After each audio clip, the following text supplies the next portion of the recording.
Okay, we are at Mansion House Underground crossover. We have got 3 tripods in the middle of the junction. That's one. Over there. There's 2 people, a more elaborate one over there. We're going to try to get an interview with one of them. XR. XR live stream. Can you tell us what you're doing here? I'm here because we're in a climate and ecological emergency. Where are we? Where are we? We're in the city of London, and the theme is we're targeting the investment in fossil fuels, which we're currently at the heart of it. Why are you actually causing this much disruption in the middle of a major intersection? Because we're practicing non-violent civil disobedience and non-violent direct action, and this is the way that we have to get our message across, because nothing else has worked so far. Thank you for your time.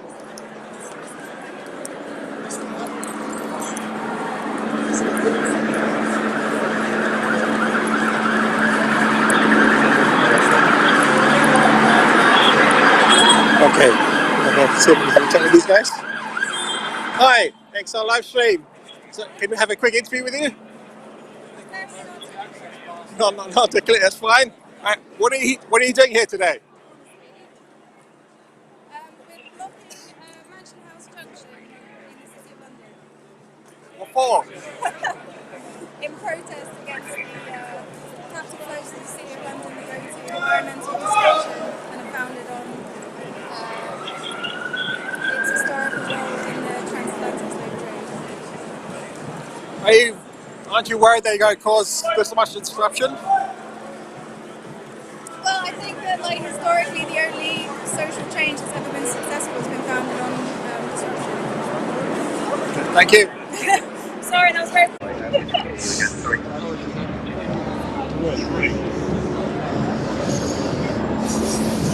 Hi, do you want to say anything else? Okay. Yeah. Other things to say. Come down to Cannon Street in the city and join us, because no one's coming to save us from ecological collapse and climate collapse. It's going to be horrible when our food supplies, our food crops start being decimated.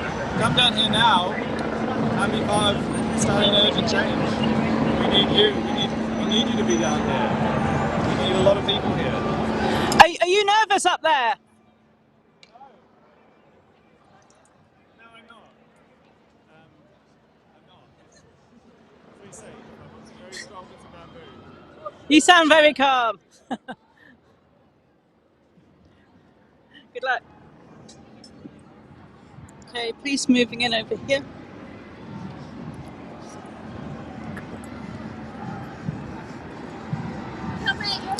More people are arriving here, so it seems like Extinction Rebellion rebels are turning up and heading into Mansion House Tube Junction.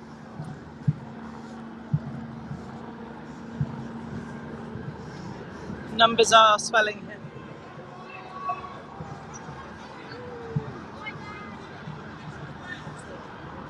More police can be heard arriving. Baba, you give me snacks up here? No. No.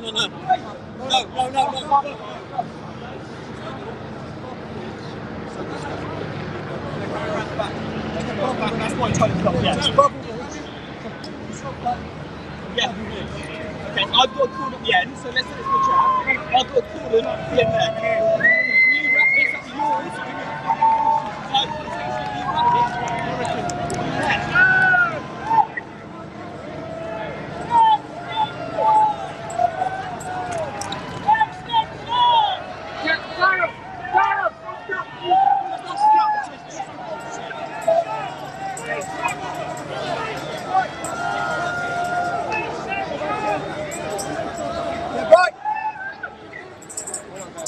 Yeah.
police are here,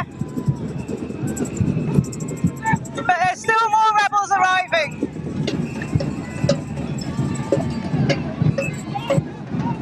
Bus cars are being scattered in the street.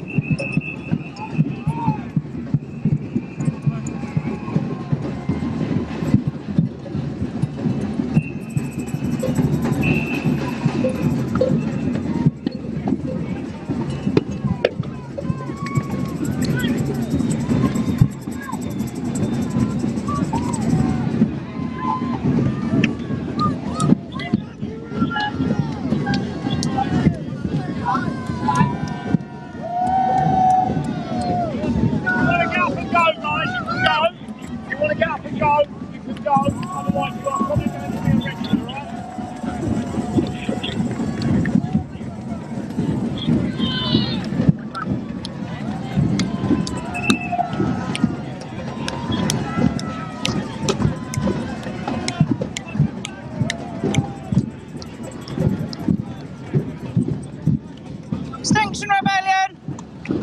We've got Samba Band and hundreds of protesters outside Mansion House Station. They've taken yet another junction in the City of London.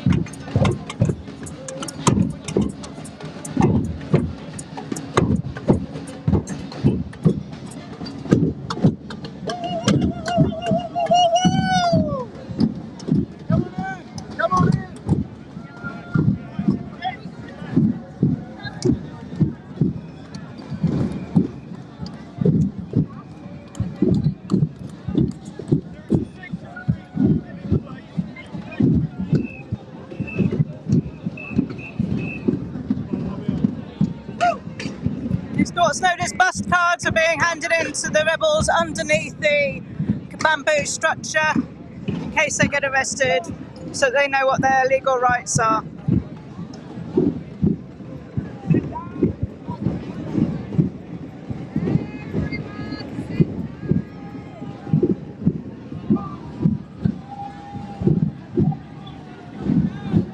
So de-escalators are in action, keeping it calm, telling people to sit down. This is contrasted by the high energy of the Samba Band, who've played so much over the last few days.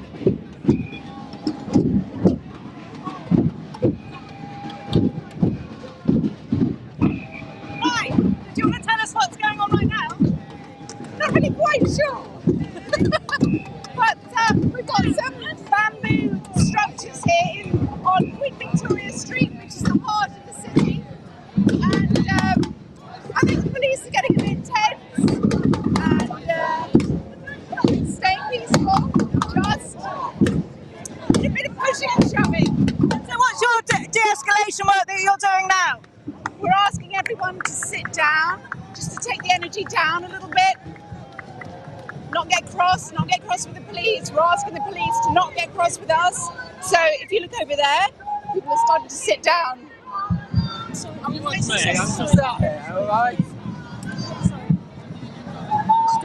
Somebody was right behind me.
Extinction!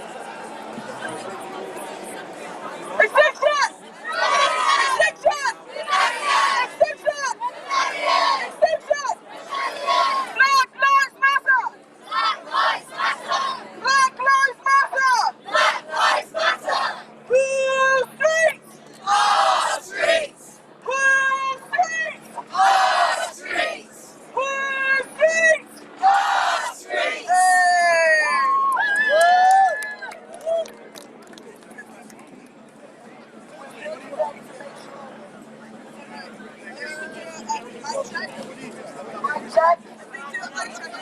My check. Can you hear me?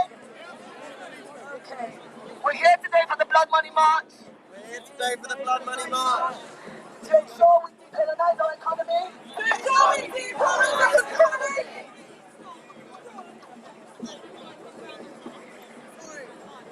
I'm cracking up before. We're taking up space. We're taking up space. Because these are our streets. Because these are our streets. We want to keep the oil. We want to keep the oil. And the fossil fuels. And the fossil fuels. In the ground. In the ground. We want to make sure. We want to make sure. That we have. That we have. Climate justice. Climate justice. Extinction. Rebellion. Extinction. Rebellion. Extinction. Rebellion. We are rebellion. We are rebellion. Those are really hot. No justice. No peace. No justice. No peace. No justice. No peace. No racist. Police. No justice. No peace. No justice. No peace. No justice. No peace. No racist. Police. Wait, what's the I'm sorry, everyone. Just take some time to chill. Take a minute out. I'm gonna chill. Take some shit in. Okay.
So we're here at Mansion House Station.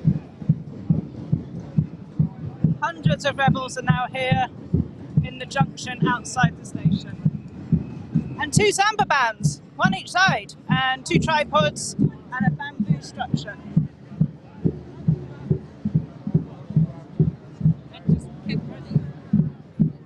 do a wander through the crowd.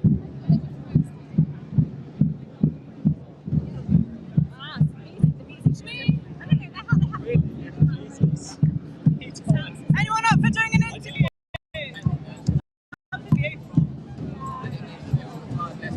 Anyone here up for doing an interview?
It's great. We were started marching off from Paternoster Square or wherever that is.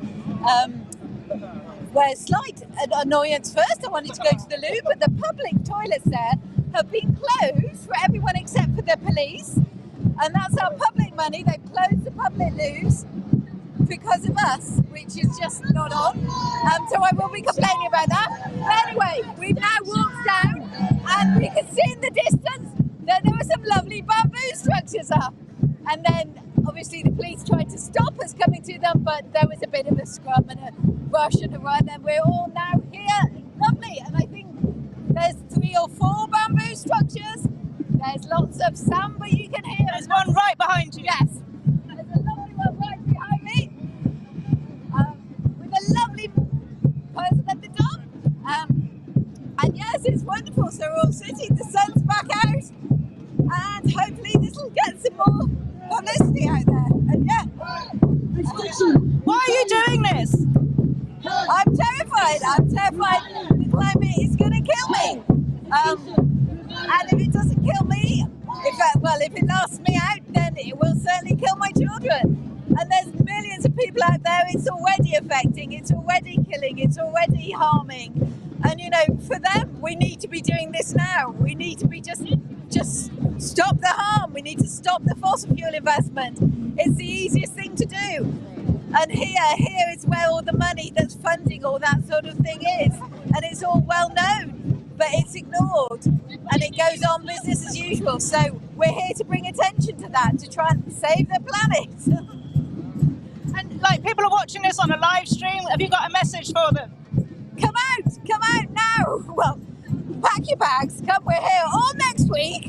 There's lots, it's great fun. It's lovely, there's lovely music, there's dancing. We were having a bit of a rave at Paternoster Square earlier.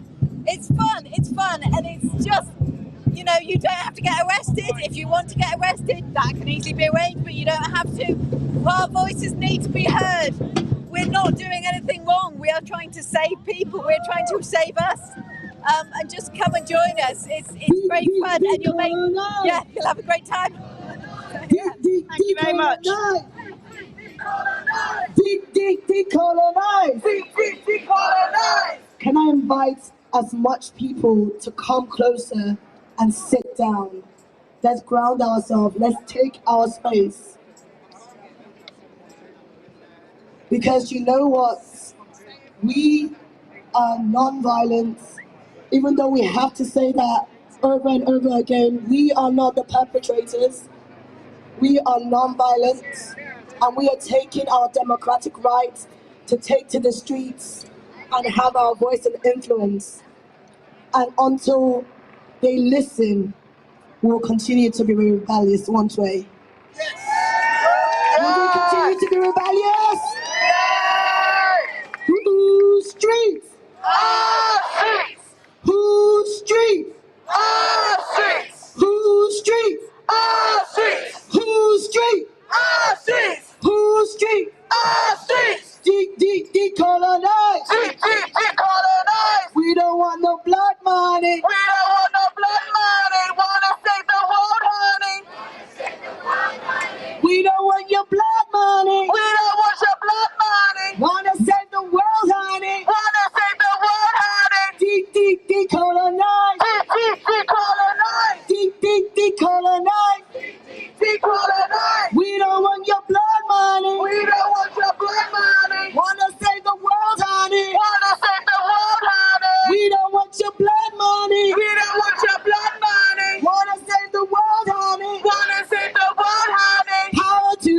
people. Power to the people. The people got the power. The people got the power. Tell me, can you hear them? Tell me, can you hear They're them? getting stronger by the hour. Get stronger by the hour. Power, Power. people, People.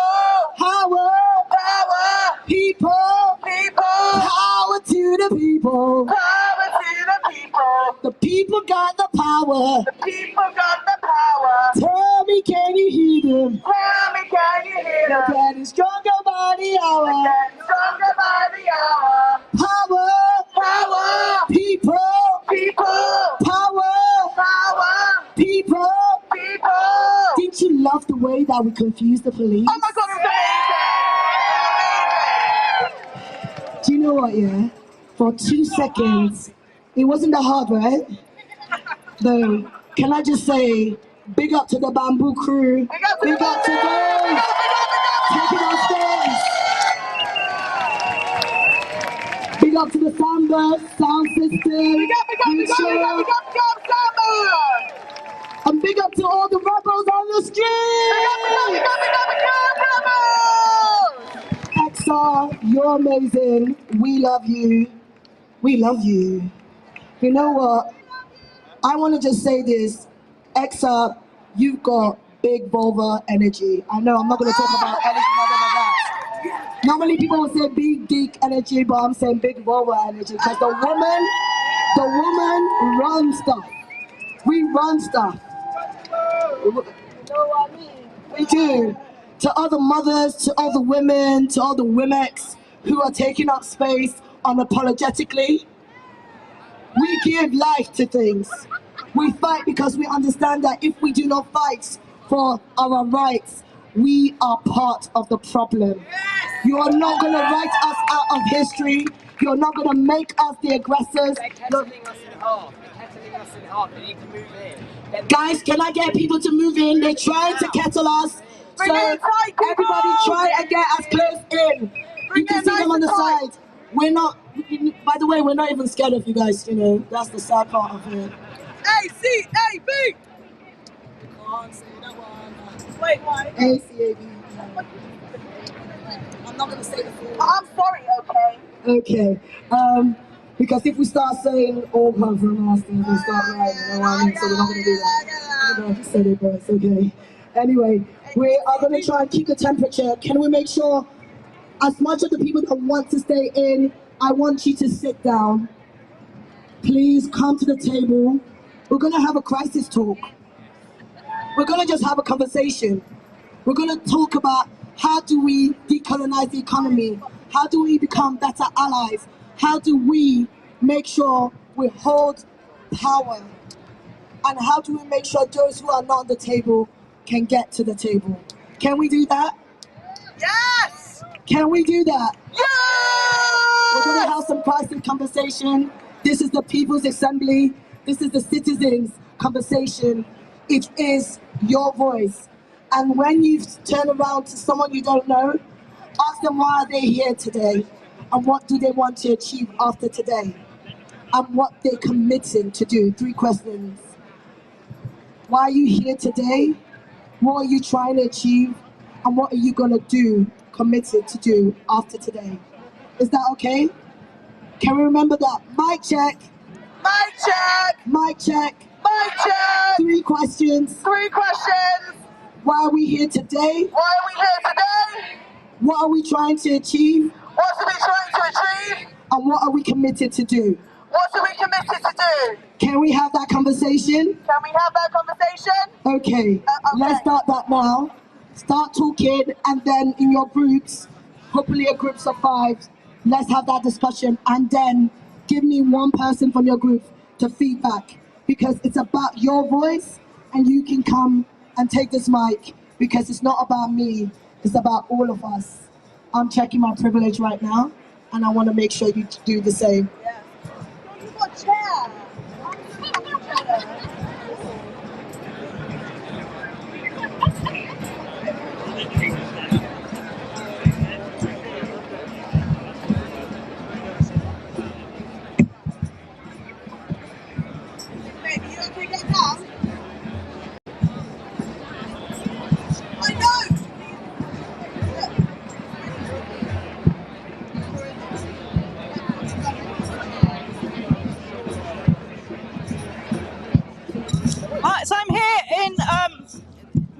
London with Gail Bradbrook.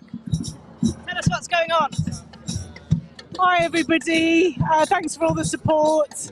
It's been an amazing day. The Blood Money Trail through London, there's been a number of actions. Standard Chartered Bank, big funder of fossil fuels, back to the Guildhall. There's been one of the legal firms. I'm not sure of the details on that one actually, but part of what holds this system together is what Professor Prem Seeker of, I think he was, sorry, it's been a long day. Professor Prem Seeker, he called them the pinstripe mafia. So quite often when we're looking at countries that are struggling in the world, it'll be presented as a blackface and saying, look at this corrupt government, you know, in an African nation. And actually, the corruption starts here. There are two sides to corruption. There's supply side services, and there are people who take those services. And there's and you don't get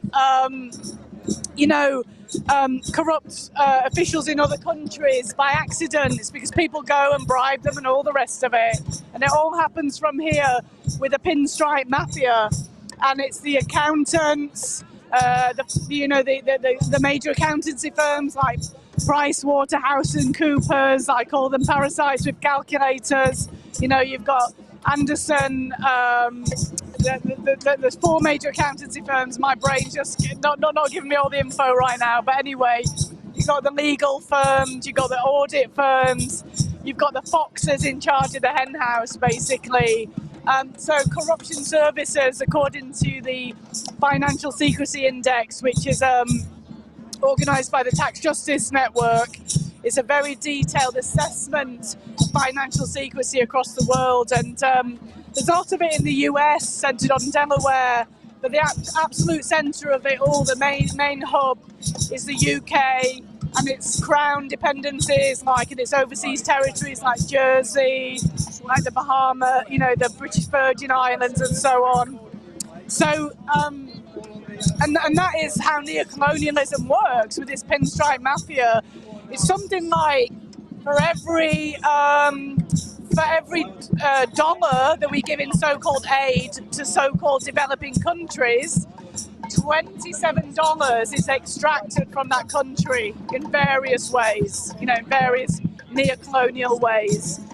So there's no such thing as development. What there is such thing as extraction of countries across the world. It's not sometimes called in economics a resource curse, when if you've got oil, if you've got diamonds, if you've got, you know, precious metals, this extractive, domination paradigm, this extractive political economy is going to come to your country, it's going to take what it can, and it's going to pay you very little other than a few bribes and so on to get its foot in the door. It was sort of famously in one country, a woman who was a beer seller outside one of these transnational corporations who was paying more in tax than that corporation, you know. So that's what neo-colonialism looks like. Our empire never went away, folks, right? And yet we're here with a hand of friendship, you know, to say that level of inequality is killing the world. It's creating this crisis. This crisis starts in inequality and extractivism.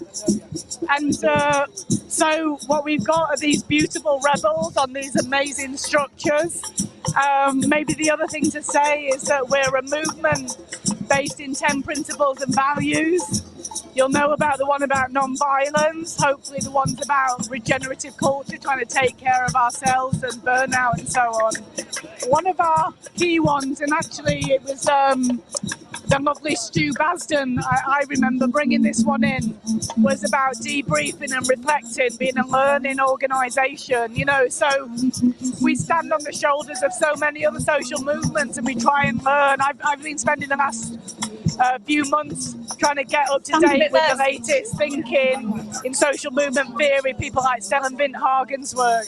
Anyway, so I think we've been really learning each time we have rebellions, and not everything's going to go well, not everything's going to go right, you know, and it takes some courage to keep showing up, and sometimes you have to do some processes to recover. But I feel this rebellion is a real sign of like that wonderful process we've got in the actions team and the regional action planners and all that feeds into it, the feedback and learning circles, you know, lots and lots of behind the scenes work to think about what works and what we need to do differently each time. So well done, Rebels, well done, all the teams involved. I just maybe finish, if it's all right, by saying a few weeks ago, I don't know if it's probably a very specific thing, I don't know, Action Circle put out this video, right? I don't know if you saw. Did you see that video from Action? It was a last starting with a letter B, very sultry voice, and it was all about blocks and curves. And there were the blocks, and there were different coloured blocks that were going to be getting together, and the curves were going to be coming together with a block. Nobody knew what the fuck it meant. But I think we all needed a wank after listening to it because it was gorgeous. But anyway, whatever the fuck it meant, it certainly come together. So it's all about that energy, folks. Enjoy. Lots of love. Thank you. Thank you very much, Gail Babbitt. We want to have the freedom of our rights, and that's exactly what we're doing. So please understand, when we say kill the bill, do not be scared about saying that with your chest. We want this bill killed. Kill the bill! Kill the bill! Kill the bill! Kill the bill! No justice! No justice! No justice! No racist! If we don't get no justice, if we don't get no justice, if we don't get no justice,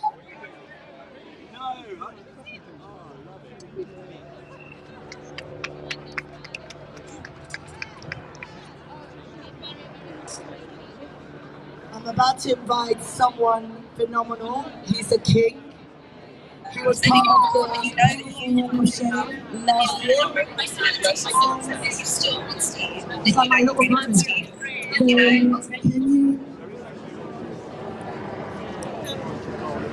Can we give some love to Chris while he comes?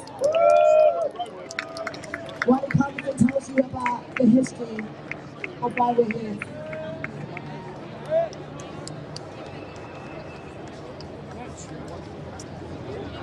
Hello everyone! Can I get a hell yeah? We're standing on the shoulders of giants, protest giants, movements throughout history that have made shit happen through movements like this. Give yourself a clap. This is how change happens. The civil rights movement. Gandhi, the suffragettes, all of them were labelled extremists, all of them were criminalised, all of them were vindicated by history. How many times have you thought, why wasn't everyone an abolitionist? Why wasn't everyone a suffragette? Why weren't the people, why wasn't the entire population in those times up in arms about the injustices of their day? We are the people who have come to say no to the greatest injustice of our lifetimes, which is the climate and ecological crisis.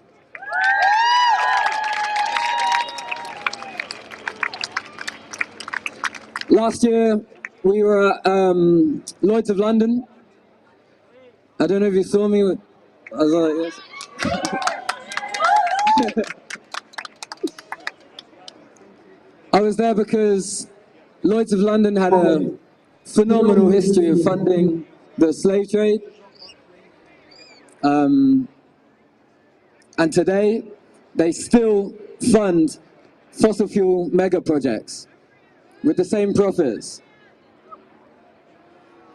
And it's the same vein today that we're marching on all of the financial institutions that grease the wheels, that enable the exploitation of the people in the global south. They make it all happen. They're at the same time extracting the wealth that should be going to the people of those countries, and at the same time profiting and then telling us that we should be thankful for the economic advantages that they somehow think that they've brought to those countries. It's a disgrace.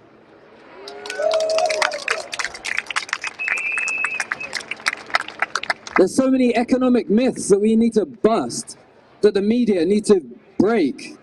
The myth of infinite growth in a finite planet. The myth that GDP is a measure of progress. The myth that government debt is like a household, it just has incomings and outgoings. Let's cheers on that one.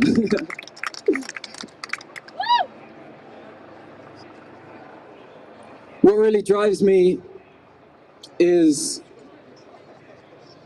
thinking about my experiences. Like, I was lucky enough to go to Ghana, to go to a slave castle, to see it in real life. I stood in the dungeon where the men, women, and young people were held like cattle. You can see the marks on the walls, on the side of the walls, where it was the level of shit that they were stood in. And that's what happens when you treat people like objects. The biggest slave trading company, the institution that trafficked the most amount of enslaved people was the Royal African Company that was headquartered in the Guildhall that we went to today.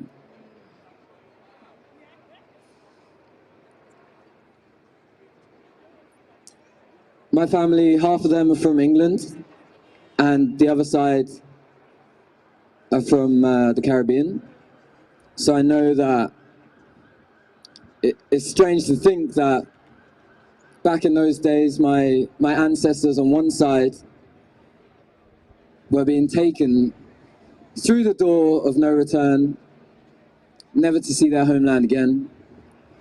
And my family, my extended, distant ancestors on the other side were nodding on in complicity, or they were in England, not making the changes that needed to be made. And when I stood there considering that, I knew that I would never, ever be complicit in injustice again.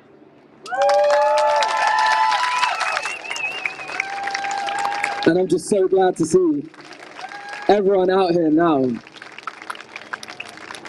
bringing to light the crimes of the financial institutions for the exploitation of the global south and causing the climate and ecological crisis. So thank you very much.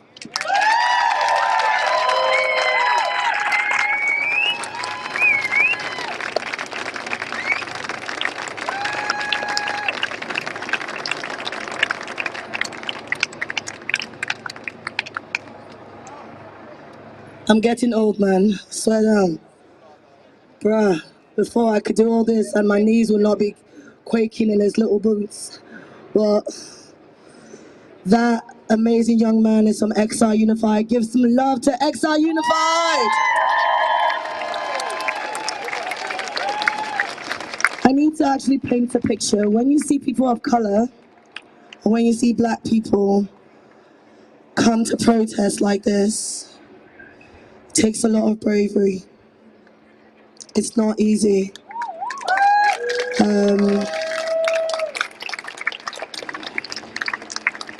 Last year, I know this young man got arrested.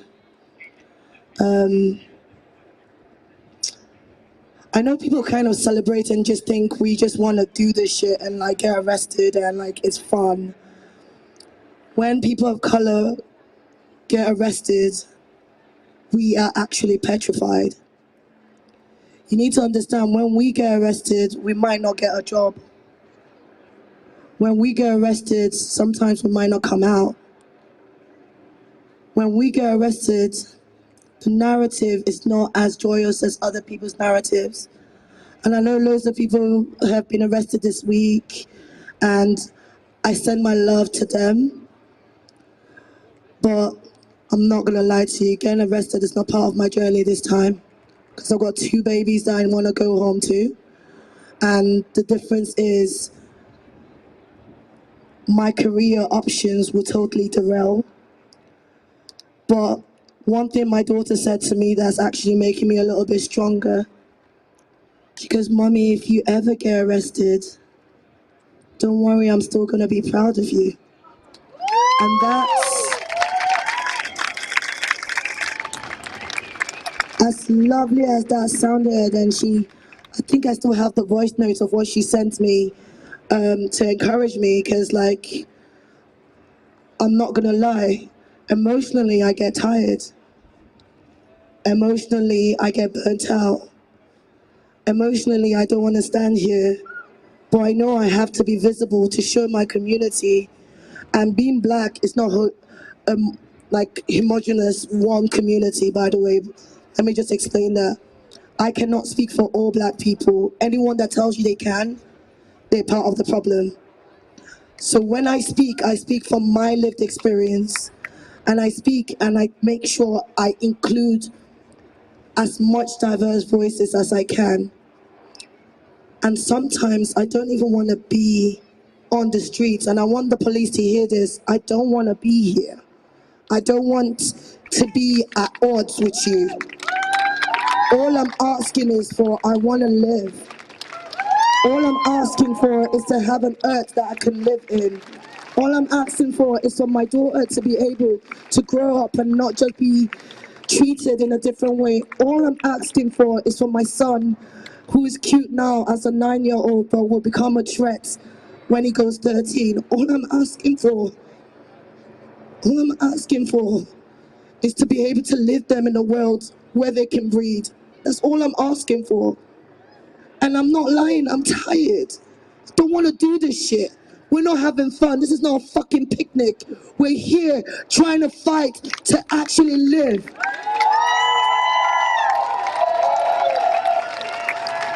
Some of us have left our children. Some of us have left work. Some of us are standing here anxious as fuck, scared, but we're here. You are not, I'm not saying you're the problem, I'm saying the system is the problem. And the fact that you're part of the system and you're not helping eradicate it, it's part of the problem. Your silence is consent. And you've got the time to change your mind and be on this side of the table. So when I say Black Lives Matter, it's literally because I need to matter. I just want to matter. I need my children to matter. I need my son to matter. I need Nigeria to matter. I need Guyana to matter. I need Africans across the globe to matter. I need India to matter. I need people that are melanated and indigenous to matter. We cannot do this by ourselves. We cannot do this by ourselves. So when I say kill the bill, I'm saying kill the international operation bill. I'm saying kill the police and crime sentencing bill. I say kill the immigration bill. I say kill the stop and search bill.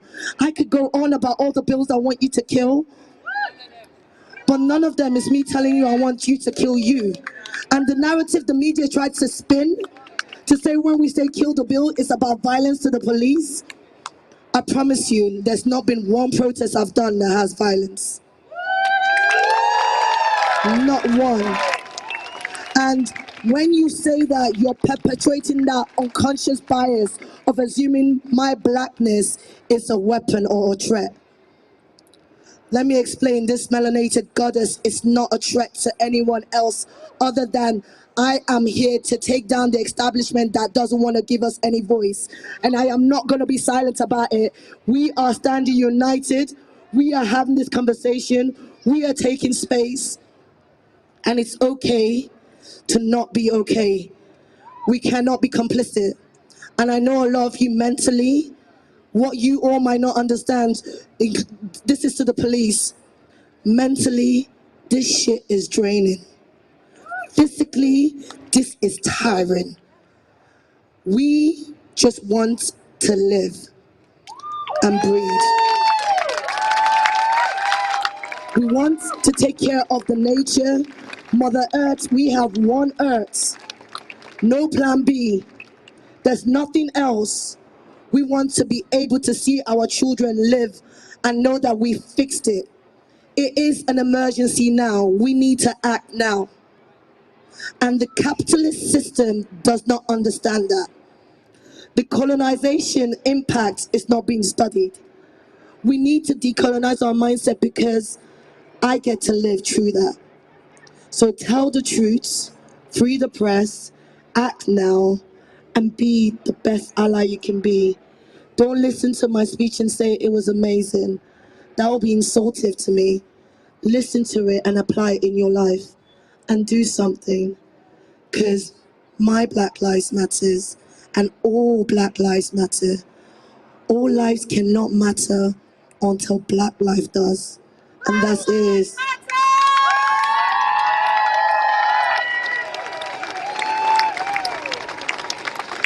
I'm going to invite this young man. What's your name? James is going to do some poetry, and there was another young man that wanted to sing, so I'm going to get that one ready. Wherever you are, please start making your way down here. But James has got some sick poetry for you. This is giving people in the group time to nominate who's going to come and tell us what their three things. Can people just do mic check? Remember the three things? You guys can't remember, can you? Do you remember? Listen, yeah. This one here. Why are you here? What would you like to achieve and what you're committed to do, okay? I need those three things. Send someone from your group because this is your mic. Don't worry, we've got hand sanitizer and we'll be wiping the mic down. COVID and shit.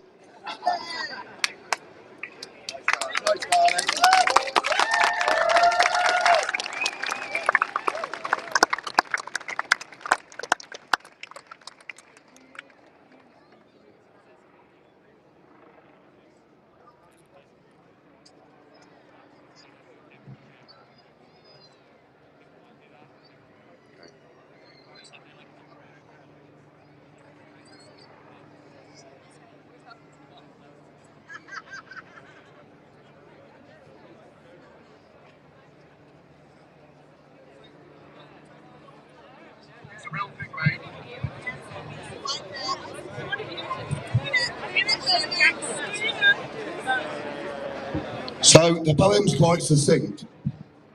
It's called The Welfare State.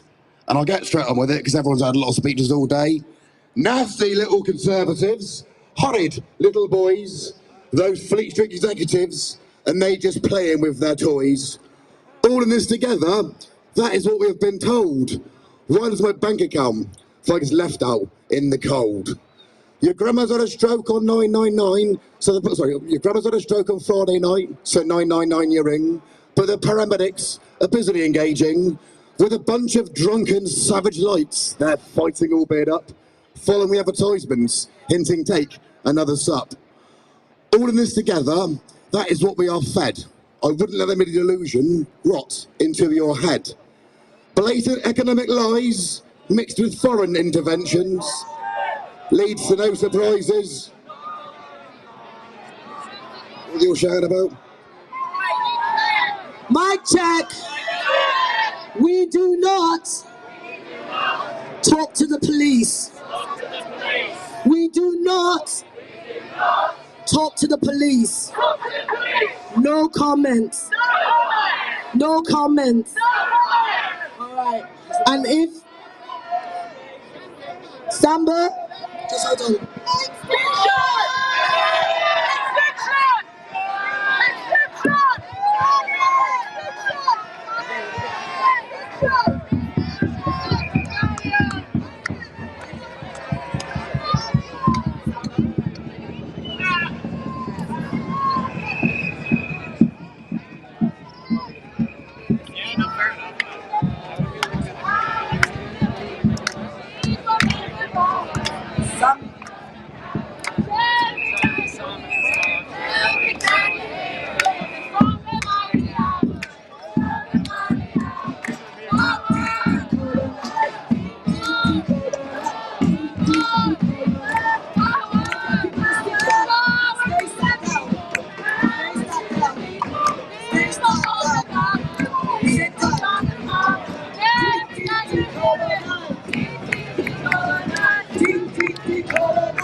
If we don't get no justice, if we don't get no justice, if we don't get no justice, if we don't get no justice, if we don't get no justice, if we don't get no justice, power to the people. People got the power. Tell me, can you hear it? They got it stronger by the hour. Power, people, power, people, power to the women. The women got the power. Tell me, can you hear them? They got it stronger by the hour. Power, women, power, women. Make sure you stay calm, you stay. Hello everyone, if you're just joining me, this is an Extinction Rebellion protest that you are tuning into. Behind me the police are moving out, expanding their borders. Why are we here though? That's the main thing. We don't want to be focusing just on the police, although obviously their behaviour in obstructing climate justice, in preventing these sorts of protests is obvious here. We want to be talking about the key issues, and that is the climate crisis. Today is the Blood Money March. Why is it called the Blood Money March, you might ask? Well, because our climate crisis is entrenched in not only climate justice mishaps and also racial justice mishaps, and too many mishaps have happened for us to not name it what it is. Behind us you've got protesters standing on towers, just played here. I might have to move on in a moment. We'll try and speak to some more people that have been involved. I'm a bit late to this protest. I work as a nursery teacher and I've been working with the nursery kids today and looking at their eyes as we, ahead of these protests, knowing that these protests are happening. It's really something to know that you're doing anything that you can to help. And I have on everyone. So hopefully we'll be able to speak to people that have been here all day today. And as you can see, the Samba band is going, the police are in full force. And today's march has been through the City of London, intended to highlight the institutions complicit in environmental racism and exploitation. Along the route, you will have heard from a few experts, people who really tell you a lot more about why this is important. Now, if you can try and speak a little bit louder, and if you're still wondering what's happening, please check the comments. Please add the comments, add any links that you can. Tell everybody what's going on that's just joining us now in leading us. I'm Alice, and right now I'm surrounded by hundreds and hundreds of esters. If you're wanting to join in, this is a money rebellion march, what they call the Blood Money March. Talking against financial corruption that is leading to exacerbating crisis and racial injustice, as well as social injustice. Now behind me here I've got this very cute dog, but I've also got a few of the HS2 camp people, including this lady called Caroline. So Caroline, if I could have you forward, maybe if we move back a little bit so that we can hear Caroline. A lot further back, you've got loads of space, don't worry. So hear the important work that Caroline's been doing. So we're talking, thank you very much, we're talking about climate justice and racial justice today, and one of the biggest evidence of both of those things is really in the UK what's happening with HS2 and the complete total disregard for every life in that space. So I've got Caroline with me here. Could you please introduce yourself, Caroline? Yeah, my name's Caroline. You don't need to go now, okay? So my name's Caroline, and yeah, I've been working campaigning specifically with HS2, was originally the Stop HS2 campaign, and then more latterly with HS2 Rebellion, to, as I say, highlight the terrible injustice that has been done, not just to humans that actually live along the line, but to non-human animals as well. The wildlife and wildlife crime that we're seeing along the route is absolutely abhorrent. You know, the government is saying that HS2 is a green infrastructure project, which very, very definitely is not. I think we all know now, we're all aware that HS2 won't be carbon neutral for 120 years. And that's HS2's own figures. But what drew me into HS2 to begin with was really the impact that it was having on local communities. I've seen many people who I know personally that are really being affected quite severely with mental health issues because of the impact upon HS2 on their families, on their homes, on their friends, in terms of compulsory purchase of homes and of land, of businesses that are being displaced. And it really grabbed me, it really hit home to me, because I'm thinking to myself, you know what, I could be sitting in my home, wake up one day, a letter on my doormat saying, we're compulsorily purchasing your home. We're only going to give you 90% of the market value, and there is nothing you can do about it.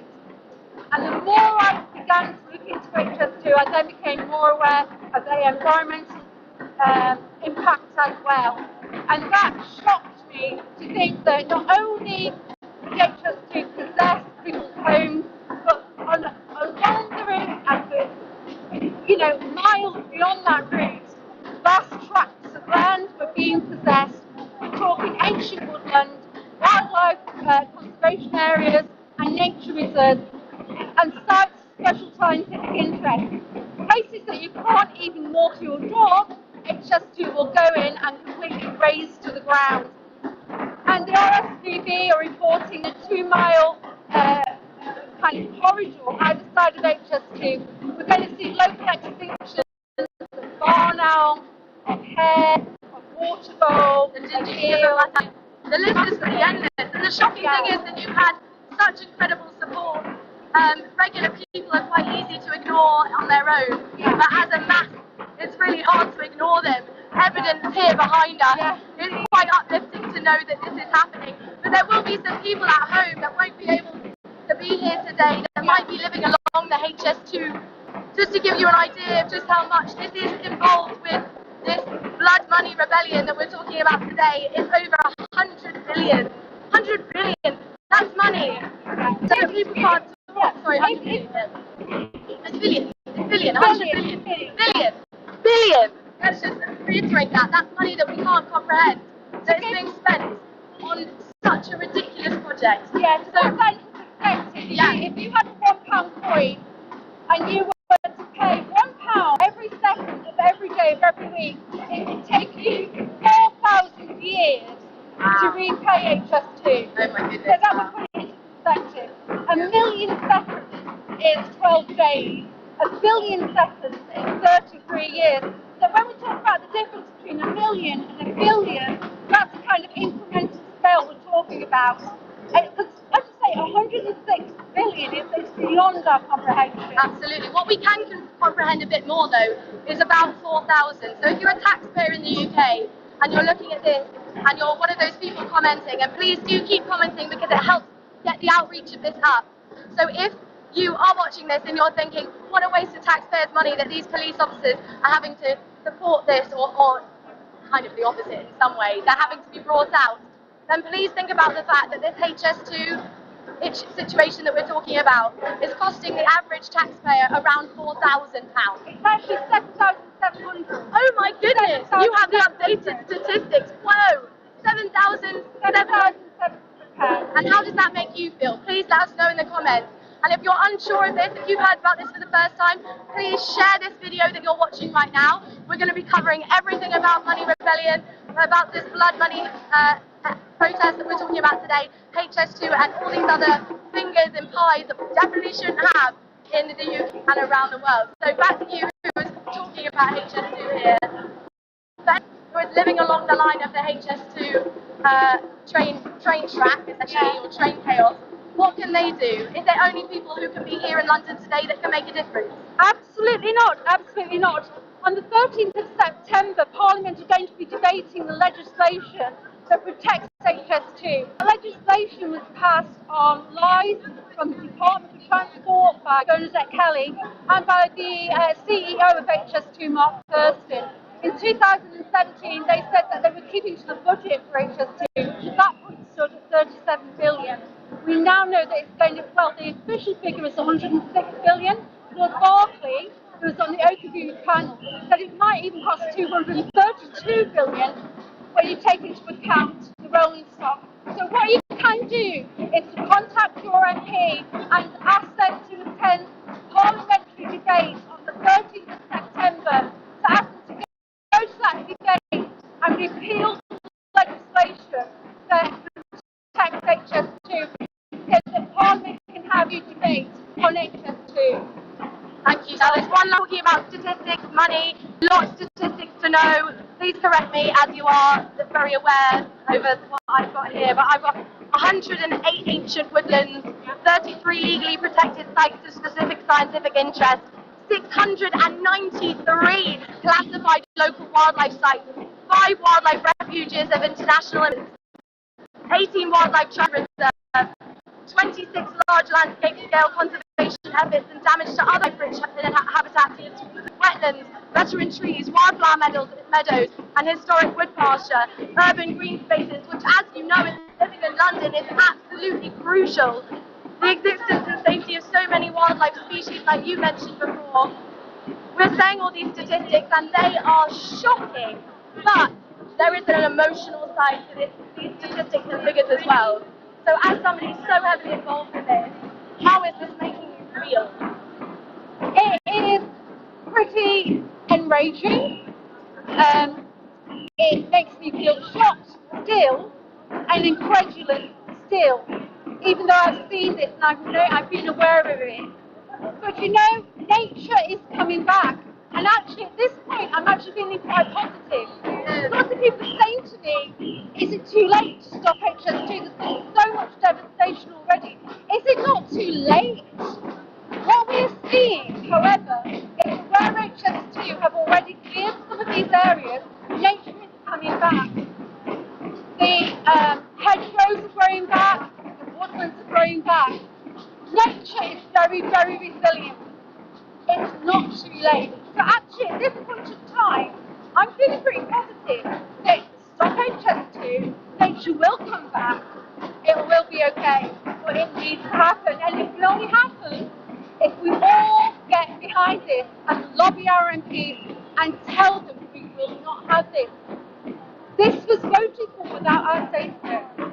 This tax money was of ours that's being spent without our say-so. And so that these sites we should be enjoying, these woodlands that we should be enjoying, that our children should be enjoying, they're being taken without our say-so. So we absolutely need to get in touch with our MP and tell them to represent us as constituents and speak for us in Parliament. Amazing. Thank you so much. I'm so pleased we spoke to you. What a way to end it with some hope. Fantastic. So if you're watching that, listen to what Caroline said. Please, there's so many different things that you can do. Thank you so much, Caroline. We're going to venture more into here. Have a wonderful rebellion. Thank you. I'll catch up with you later. Thank you. So let's follow ourselves this way. Let's go more into rebellion. Let's see what's going on around us. Now, as we're talking about things closer to home, I think sometimes it's easy to forget about the impact of these sorts of deforestation events, like what's happening with HS2, obviously what's happening with the Amazon, and how we absolutely, UK has involvement in that completely. I can go into that a little bit later, but it's hard to see it from beyond these big names that we know. We know London, we know HS2, the high-speed railway that's devastating British countryside. We know about the Amazon, we know about the fires that are happening there, in Turkey as well. But let's talk about some more things. Let's get the real perspective over what's happening as we go into this protest, which, if you're just joining me, is happening here in central London, a place which has huge, huge impact on whether or not we are contributing to the fossil fuel industry and to what extent. Here we go. We've got behind us some of the people who have climbed up scaffolding saying, no, we will not be moved. We will absolutely be here until more attention is put on this. And more than attention, we want action. Let's get action, and let's get action now. But when we talk about this, we can talk about the communities that have been devastated in Doncaster. We can talk about the people in the Pacific that have literally lost country. We can talk about Canada, Kuwait, and other parts of America that have temperatures and records. Literally, we can talk about all of those things, but more importantly, we need to be looking at those with a view of this international globe, international perspective of what that's coming in for, and also those close to home, like this lovely little child here. Affected. So if you're watching children, we're going to be talking to the child and his father today, and getting some of that more emotional perspective, and hopefully get an idea of how that can be impacting you watching. So, hello, can I introduce yourself? My name's George, and this is Jessie. George and Jessie, hello Jessie. Nice to meet you. I'm going to try and not make cry. Funny enough, he slept through all the samba, and then they put a police siren on for no good reason. Oh no. Oh, he's okay, he's doing okay. Eating an apple there. Now, no, not a fan of the apple, everyone. Not a fan of the apple. It's either the apple or he's not very happy about what's happening with the climate crisis. I'd like to think it's that. I'm sure if he could speak to me now, he would be saying, this is not okay. Please keep doing what you're doing. So while he's managing with his tummy, let's find out. Here we go. There we go. I'm wishing things like that, a panacea to the climate crisis. Wouldn't that be lovely? It would be so good. So I work with children. The panacea is a system based on love and compassion, exactly, which aligns with what the vast majority of people in the world actually want. But the good news is that from opinion polls in Europe, America, Russia, China, wherever you go, there's radical inequality. The vast majority of people don't like it. They want to destroy the world for their children. But we have a system on which these kind of financial death stars that are funding more of the things that are destroying us. And that has to stop if we want a decent future. You know, Code Red for Humanity was not, you know, that language didn't come lightly. You know, this is from an intergovernmental panel of scientists. All the governments of the world have signed off on what the IPCC said. And quite simply, we need a transformation of the way the world does business. And that means addressing the massive concentration of power in financial institutions. Any chance of a decent future for people like this one. How do you feel about his future as a parent at the moment? It's utterly terrifying. It's utterly terrifying, and I think perhaps the reason more people aren't doing more is that it's just at such an enormous scale, the threat that we face, that it's easy just to almost shut down, you know. And I guess the message for everybody is come and join us. You know, do what you can. You know, imagine. We heard a speech earlier where somebody was saying, you know, why weren't more people abolitionists back in the day? You know, why weren't more people joining the suffragettes? And you know, I think we have a bit of a problem in the world in that we've got these statues of Martin Luther King and Gandhi and people like that, and we imagine these movements were about, you know, one amazing person. Yeah. And actually it was about hundreds of thousands, and in the case of independence, you know, millions and millions of ordinary people saying, no, I'm not going to stand for this anymore. I'm going to come out and do what I can, you know, and that's what this movement is doing. You know, despite they're demonise us as you know anything they come up with. But it's, like I said, the intergovernmental panel of scientists have said Code Red for Humanity. There was the famous report in 2018 about the 1.5 degrees. And even at 1.5 degrees, we lose most of the coral reefs. We see even more mega droughts, mega floods, mega cyclones. And the budget for 1.5 degrees is going to be exhausted in about 8 years, probably. No one knows exactly, but we're talking about very, very few years. So when you hear the government saying, "Oh, net zero by 2050," A, remotely have the policies to meet net zero by 2050, we're going to go over 1.5 degrees probably by 2030. So why is the world not aiming for zero carbon by 2030 at the latest? And because the rich countries are responsible for 92% of the excess emissions in the atmosphere. That's really worth repeating. 92% of the emissions that are causing the climate change are from the rich countries. So if we don't act first and fastest, and find this changes in other countries, they just have the money or resources to lead from fossil energy. How are we going to get to where we need to go? So in a sense, the case is really simple. The intergovernmental scientists said we need to change everything. The 2018. The 2018. I'm going to do baby voice from now on. Yeah. The 2018 report said we need rapid, far-reaching, and unprecedented changes to every aspect of society. The UK government wants to tell people it's a climate leader, and all it's really is offshore wind. It's done the easy stuff. It's shut down onshore wind, it's shut down solar, it's done nothing about transport, it's done nothing about buildings, it's done nothing about insulation. All the difficult stuff they just haven't done any of. George Osborne famously said in 2012, we need to cut the green fat. And aside from offshore wind, that's what they've done. Now, people watching this, you're very relatable. You've got a child. There's going to be lots of people watching this that have families and care just as much as you clearly do about Jessie. The thing that a lot of people struggle to get through is this idea of being on the streets and protesting in front of police, making police carry you away. Those sorts of things are quite scary, intimidating thoughts for some people that make them pigeonhole people like you, people like me, or other people here as people that aren't worth paying attention to. I wonder what your peak moment was, your moment where you realised this is something that I really need to do something about. Where the bit before you became a rebel and how that transitions to today. I think like a lot of people, I became politically active at the beginning of the century with the war on terror and the invasion of Iraq. And I guess it was just learning about history, like looking back on what my education, which was supposed to be like a good education. I find it remarkable now how little real history was taught. And of course, in a sense, it's not remarkable, right? Like states will always shape education to leave out the things that challenge powerful interests. But the reality is that civil disobedience is by far the most powerful tool we have to make change. And anyone can see the difference in the world in terms of the awareness of the climate crisis now versus 3 or 4 years ago, People get it now. And it's not least because of what Extinction Rebellion has done, because of what Greta Thunberg and the school strikers have done. And which is not to say we're amazing special people. It's just to say that a relatively small number of normal people coming out and refusing to go along with the crazy status quo is a super powerful thing to do.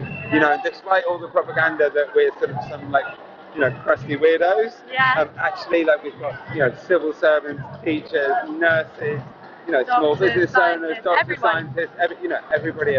Really poignant that this is all about getting a place at the table. There really is almost everyone with a place at the table here, and there's a place for you as well. So if you are watching this and you're thinking, what do I do? Please get involved in some sort of climate justice, racial justice movement to really try our hardest to, where possible, lessen the consequences of the climate crisis for children like this one. Thank you so much. The other thing I really want to emphasise is that I think, and perhaps as Extinction Rebellion we haven't done as good a job on this as we might, but the solutions are out there. People have been writing brilliant plans for how we can address the climate and ecological emergency for years. The problem is not knowing what to do about it. The problem is vast inequality and vast concentrations of power. Like the real elephant in the room here is that the vast majority of damage to the planet comes from a small percentage of the richest consumers on the planet. And the other elephant in the room, right, is a lot that consumption doesn't even make people happy. Yeah. Like we have a production system that is designed to maximise profits for corporations. Like that's what corporations legally required to do. Yeah. So obviously if they can make something that's going to break in 2 years' time, knowing they can still get you to buy a new one, of course we do it. Right? Like, that's just the way the construction environment. Like we can put legal stipulations on manufacturers to make things last for at least 10 years. You can put legal stipulations to say they have to recycle the products once they're done with. You can put plenty of things that just out of the stroke of a pen we can do to change stuff. And that's why lobbying is so powerful. It's why the media billionaires shaping the story so that they get you to think about stopping traffic or anything else. It's so crucial to this thing because we have what Gandhi called truth power. Like all we're doing here essentially is broadcasting what the world's top scientists are saying about what's really happening. Yeah. And while it's really obvious to say, I think we often operate as if the following is not the case. Yeah. You simply cannot negotiate with the physics of the planet. Yeah. The fact that we have targets. Especially now we've been given code red. I think most people, I hope anyway, most people have opened their eyes. Yeah, I mean, if anyone hasn't seen Greta Thunberg's video about the UK government and climate leader, I'd really recommend it. Yeah, okay. Her point was that our response was to act, but not acting in the sense of taking action, but in the sense of pretending that, that sense of acting, make sort of eye-catching headline targets that way you can be incredibly kind. Meanwhile, look at the recent budget, so we've given 145 million to green projects, 27 million to new roads. We're trying to expand every single airport in this country. Transport emissions are exactly where they were 20 years ago. It's actual change on the ground that the physics of the planet responds to, not headline targets for a long way in the future. Okay, I wish someone would tell that to the journalists that are writing some of the stories that are happening right now. Thank you so much, George. More of the journalists actually get it than you realise. It's just that editors and owners don't let them say Absolutely. it. I trained as a journalist. I'm very familiar with that world. It's ridiculous and also awful for the journalists themselves. Yeah. It's like bang your head against a brick wall. Anyway, thank you so much, George. Thank you very much, Jessie. So nice to meet you. Have a wonderful rebellion, and I really hope we make changes that we need for your future and for everybody right now. We're talking about the future. This is happening now and causing consequences that are catastrophic for people right now. Thank you very much. Yes. And say one more thing, which is that if you're somebody that's sitting at home and is really worried about this stuff, it feels so much better to be doing something about it, and not just like giving £10 a month to Greenpeace, realising that we are just normal people, that like activism is not for other people that you're pleased are doing it for you, it's for everyone just to come down and join it. It doesn't mean everyone has to get arrested, just come and join it. Thank you. Check it out. Come to the table. Thank you so much. Thank you everyone for joining in that conversation. We've got an interview lined up now elsewhere, so we're going to pass over to them. I'll see you shortly.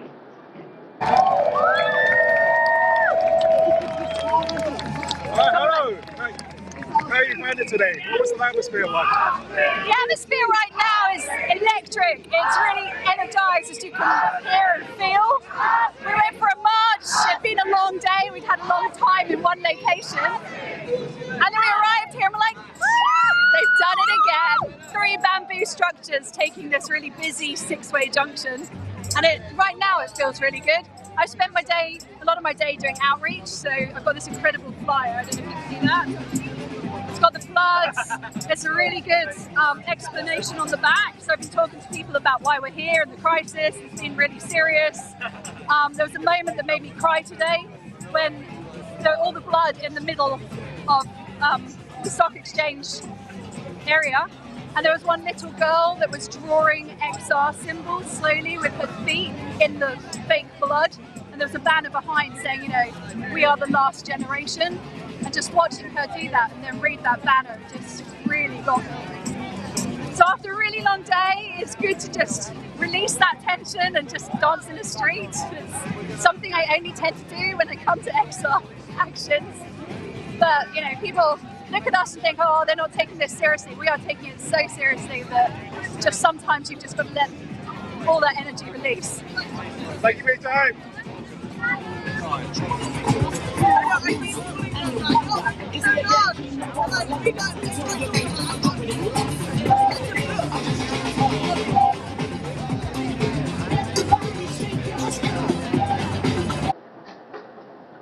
Hello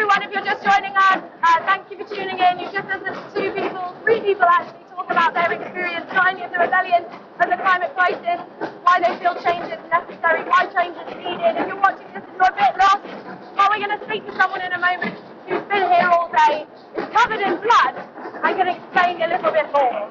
So we're going to walk over here and speak to him now. Ooh, need to put my microphone a bit closer to my face, so let me do that now. Okay, so if we can walk over this way, we're going to try and find him. He's quite easy to spot. He is literally drenched in blood. So we're going to walk around the outside here. Right now we're in the City of London, right near JP Morgan, the company responsible for investing in the most amount of fossil fuels in the world, which is insane, that number. We've just spoken to somebody from HS2 talking about investment. We were talking about how over 100 billion of pounds from the British government is going towards that. I think it's pretty clear why we're here. Blood money really is very much a part of London and where we are now, and the UK too. And to help me try and explain that is somebody here. Thank you for coming and talking to me. You look quite shocking. Thank you. Now, I haven't been here today. I've been at work. I've just come back, so I've sort of run back into the rebellion. I would love to know why you're covered in blood. It wasn't something I really thought about, but the space was there. There was a beautiful action today where rebels got right down and put blood down in one of the squares right in the City of London, and folk are putting coins down on the ground too, trying to make a visual connection between the blood of people who died generations to bring wealth into this tiny little part of the world. What people are you talking about there? Well, so the city itself is steeped in it. I mean, we're talking about centuries of slavery, centuries of imperial invasion and colonialism and oppression, and folk would have you believe that era has ended. It never ended. In a sense, the British Empire, it's almost kind of went underground, quite literally. Underneath the City of London, you have the gold reserves and the gold markets, money from illicit sources. It's 99% illicit, going through the city to offshore. We have the last bits of our empire are in places like Malta and Panama, on these small little places that we will set up shell companies in and send money out to. So it will be managed in offices here, but legally it's in these offshore places. So that's madness. So I'm sure that there are people here who are shocked. If you're shocked, please write a comment. Please share this video with 5 other people, perhaps a part of XR, but let's get out of the echo chamber, spread it further. That is madness. And I believe there's a big pool of blood that no doubt will make the headlines as vandalism tomorrow, as that will be probably the headline instead of something to do with the climate crisis that's perhaps a bit more impactful and worth reading. It was just over there that you did that, is that right? I believe it's mostly beetroot. It's beetroot juice, so if anyone's worried, why is he covered in blood? It's not actually blood, it is beetroot juice. You can calm down. And over there is also just beetroot juice. But over there, I know, is where you were. It's just outside JP Morgan. And JP Morgan is, I believe, correct me if I'm wrong, please add a comment if that is the case, is the largest investor in fossil fuels in the world. It's staggering. Since 2015, what? It's $100 trillion have gone into fossil fuels. Yeah. It's like, on a daily basis, we're talking about, what, tens of millions of pounds daily. So this is a global operation. So the way it works is that we have a thing in our society that we don't talk about, and is we don't talk about our whiteness. We don't talk about our white supremacy. We don't like to talk about it because, in a sense, it's very convenient. We don't have to. We don't have to. Our lives are so much easier. And for some reason, well, it's easier to assume it's because we're special, that we're hardworking, rather than the fact that we've been given a free pass our entire life by the colour of our skin. We've exported race to other parts of the world, where we've taken. So we've gone into Africa. We've gone into North America. We've gone into Asia, and we have taken and brought it in. We didn't like the people to come back here, so we have this immigration problem, this mindset that somehow the rest of the world and its problems has nothing to do with us. And of course, we've been starting fire after fire, war after war. And it's time we deal with the flames. Frankly, it's time we deal with the flames and try to put them out. That's a really good analogy, I think. Well, yeah, exactly. I mean, tragically, when we have this, so in addition to, well, the ultimate supremacy, what we have right here is climate supremacy. We don't talk about the climate in this country because we don't have to. Yeah. We are not facing famine this year. Yeah. But people in other parts of the world, black people and brown people, again, the race comes into that. It's easier to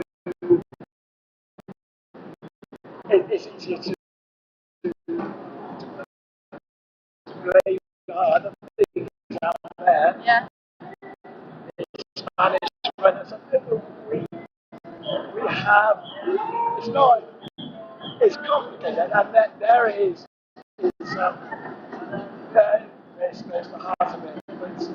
And let's bring it out of that. So you're covered in blood here in London. If you're watching this thinking, oh, one privilege, this person's covered in blood, and yeah, there's a lot to be done. Losing our privilege. Handing a lot. You have to hand it over. Yeah. You have to hand it over, and in that process, we lose it. It is time that we stop being white environmentalists. Right. So we've had a lot of our activism is centered around how it impacts us. So, which I'd love to talk about for a second, because let's just put this in perspective. So in this last year alone, there's drought threats in Syria, Afghanistan, Iraq, and Pakistan. I've been talking about this a few times today. If everyone was to live like Pakistanis, we'd be living on 0.4 of an Earth. If we continue to live like we do here, the UK, that would be 3.5 Earths. We only have one. So I think we need to put some perspective on that. There's wildfire fires in Greece and Turkey, Algeria, and California. In the Czech Republic and Montreal, there's been deadly tornadoes. In Sri Lanka, Mexico, Bhutan and Nepal, there's been flash floods, which has caused landslides. Hundreds and hundreds of thousands of people have been impacted by that. 800 million people currently are experiencing food insecurity. These problems are only going to get worse. That's right. We need to put this perspective of a few people talking about it here, surrounded by a bunch of police, to the wider picture. So, thank you for doing what you're doing today. My pleasure. And for putting a spotlight on that as well, on these issues that a lot of people are closing their eyes to. Yes. Yeah. Is there anything that you wanted to add? Is there anywhere people could go to learn about what you're talking about today? Well, the Extinction Rebellion website, yeah. Of course. The Decolonize XR Facebook page. Okay. To learn about how movement. Okay. Also, it's vitally important that you have the focus standing up against the PCSC bill, which will make just standing here liable for a 10-year sentence. I am not blocking the road, but I'm part of a protest that could be considered annoying, which is essentially what a protest is. So what we're seeing a crackdown on our civil liberties because we're effective. Well, the PCSC bill is the XR and BLM bill. So there's two protest movements have got to understand that Extinction Rebellion has got to stand alongside Black Lives Matter. And so what else is happening? We've also got a removal of judicial oversight over the government with another bill that's going through. And we've got another bill that's going through that removes scrutiny, well, it makes it illegal to embarrass government with journalism. So, absolutely an emergency time that we're in, so no complacency. Yeah. And please be sceptical of what this man said today. Excuse me, what's Pete? Please be sceptical of what Pete's saying. Please, if you don't think you believe in what Pete's saying, Pete doesn't look believable covered in blood here today. Please do your research. Look it all up. Get angry with us and find your own path, whether that's Extinction Rebellion or whether that's Greenpeace or whether that's whatever movement that you can do to get involved and make it happen, because skepticism is obviously necessary. I'm sure there'll be lots of people watching this that never really had any idea that the UK had as many fingers in such devastating pies as we definitely do, especially if you're one of those people that tries your hardest to do all of the things that you're told to do, and when you're not in a room, switch your bank account. If you haven't done that, please do. To a couple that have been recommended, like Triodos and the Cooperative Bank, those ones are known as having positive reputations when it comes to banking. But even if you're one of those people that does all those things, went to your MP, it's just not, it's clear that at this point there's more that needs to be done. So thank you so much for joining us. Thank you very much, Pete. I'm not sure if we're going to head off somewhere else now, but I will let you get on with your march. Thank you so much. This is the Blood Money March here in central London. As you can see behind me, we've got hundreds of protesters. I'm going to walk back. Hopefully you'll be able to hear me. Hopefully I won't crash into anything. Please let me know if I'm about to. I want you to see behind us that you've got some rebels in the road, sitting on these structures, notoriously very difficult to take down, intentionally causing a bother because they want to get attention on this issue. As Pete said, racial justice is so often left out of the conversation about climate justice, and you cannot have one without the other. So for as long as we can, hold these streets and say, let's talk about this, let's make a solution. We are not exempt from being to blame for what's happening. We need to move past blame after acknowledging and then make action happen. And action really needs to happen really soon. So if you're watching this and you're wondering what those demands are, what we can do to make action happen, there are 3 demands of Extinction Rebellion. And I'm going to roll up to the top of this to make sure I get it definitely right. So there are 3. The first one is tell the truth about climate change. How can you possibly do something about it if you don't know that your house is on fire? It's really important, and you might think that yes, we know that climate change is real, but do we know the extent of it? An exciting time right now, as much as it's easy to talk about the doom and gloom of things, and there is a lot of doom and gloom. There's so much literature out there showing examples of okay, so the video isn't working, but the audio is working, so I don't know if the... Okay, sorry, no worries. We are on video, it's okay. So as I was saying, there's so many resources out there, which is exciting because we know that there's so many solutions. Books like Project Drawdown explain this. Books like Dr. Jane Goodall's Climate Rebels talks about all of the so many different people, from teenagers up to adults and elderly people who have been able to make a difference in the climate crisis. That's very much for young readers. So if you're needing to look at, I've read it, it's helpful for me. It talks about people from all over the world. Sometimes it's easy to not see that, especially if you're not exposed to it. So those things are really helpful to get us understanding that once the truth is told, there are solutions, we can act on it.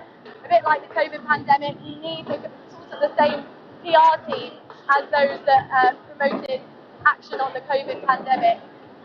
Everyone mobilised together in the UK, or most people anyway. How amazing would it be if people were able to do that for the climate crisis, knowing what an urgent situation we're in? And frankly, if people knew that, they would be doing those things. We learned that from the COVID pandemic, and this is the consequence of this, a much more wide-reaching.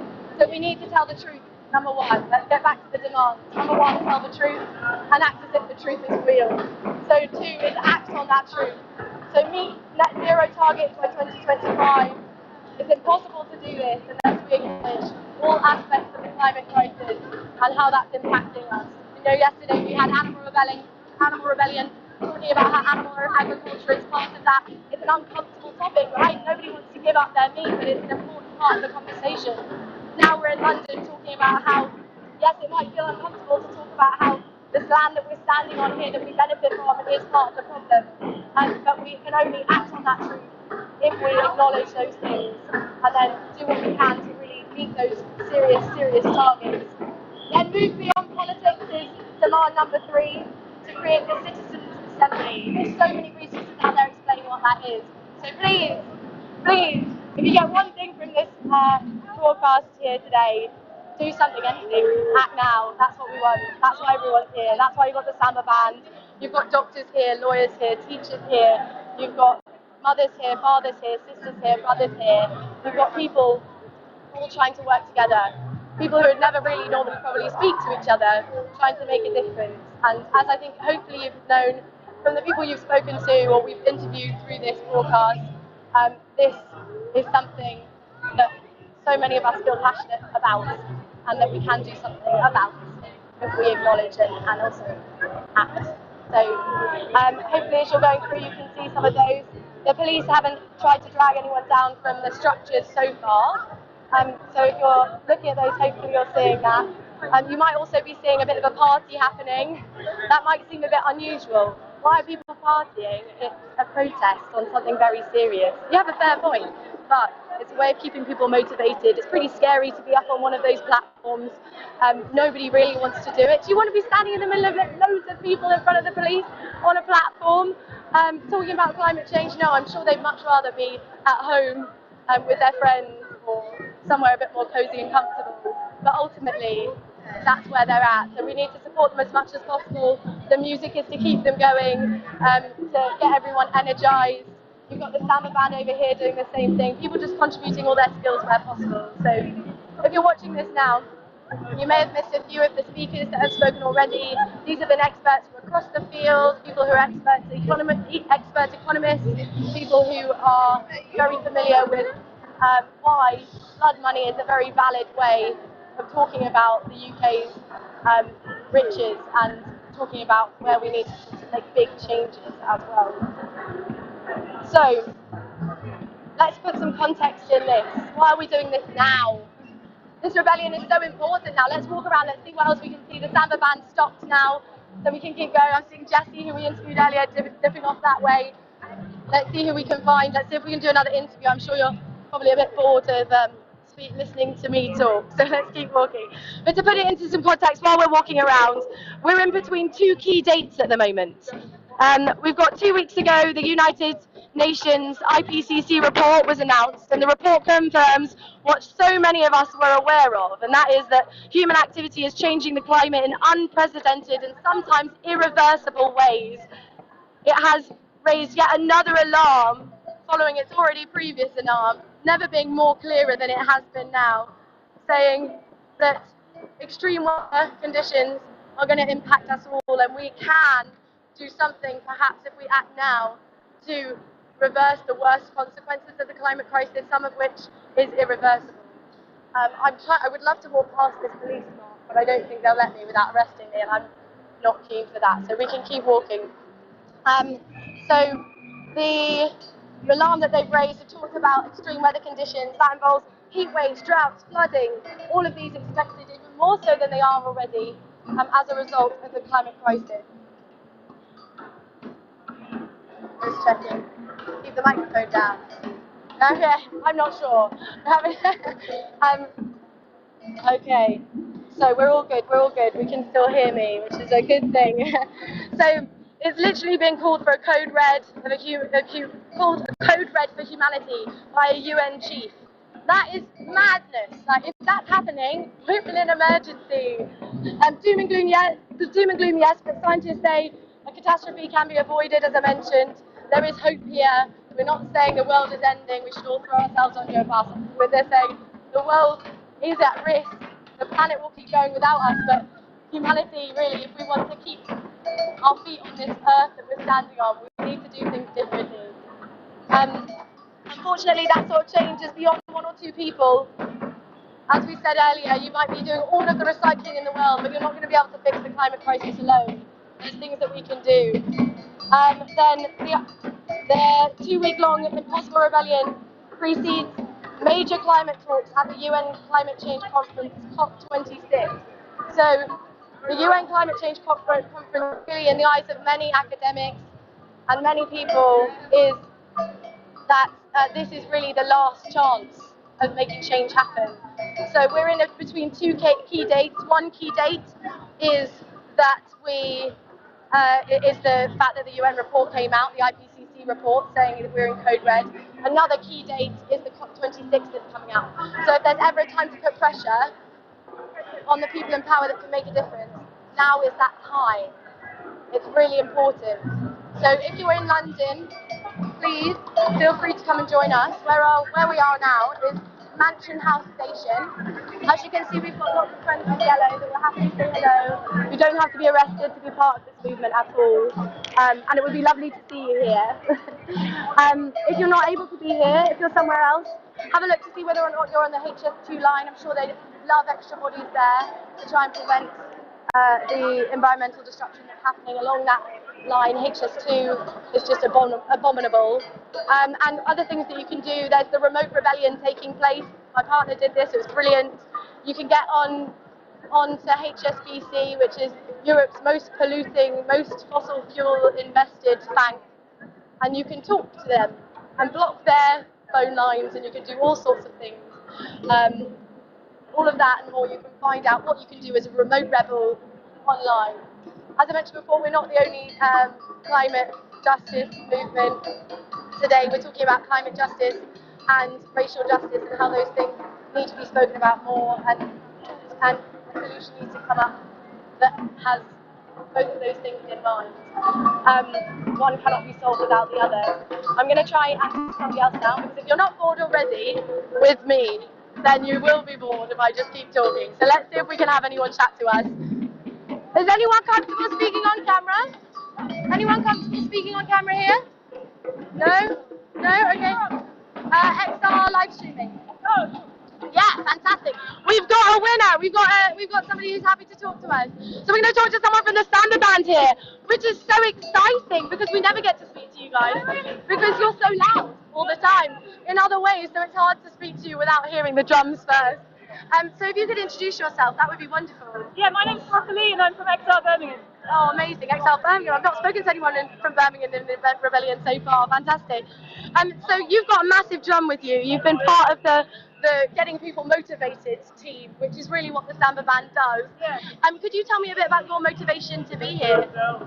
Yeah, so I think a lot of people are here for like the lives of their children and grandchildren. But to be honest, because I'm quite young, I'm mostly thinking about myself. It seems kind of selfish, but like in 50 years or even 30 years, in 2050 when we're reaching like 2 degrees of warming, I'm only going to be in my middle age. So I don't want to have a shitty middle age or a shitty old age. And that's why I'm here, because I think the government needs to stop investing in fossil fuels right now so that we can actually have a chance at having an ordinary life that like we're used to now. And I think that's really powerful. That's so honest and refreshing in so many ways, actually. So we've been talking about some of the things that you can do by yourself to make a difference, writing to your MP, doing all those sorts of things. Have you tried any of those things to try and secure your future? Yeah, I mean, I made some personal like lifestyle choices, like I'm vegan, and I've decided not to fly and things like that.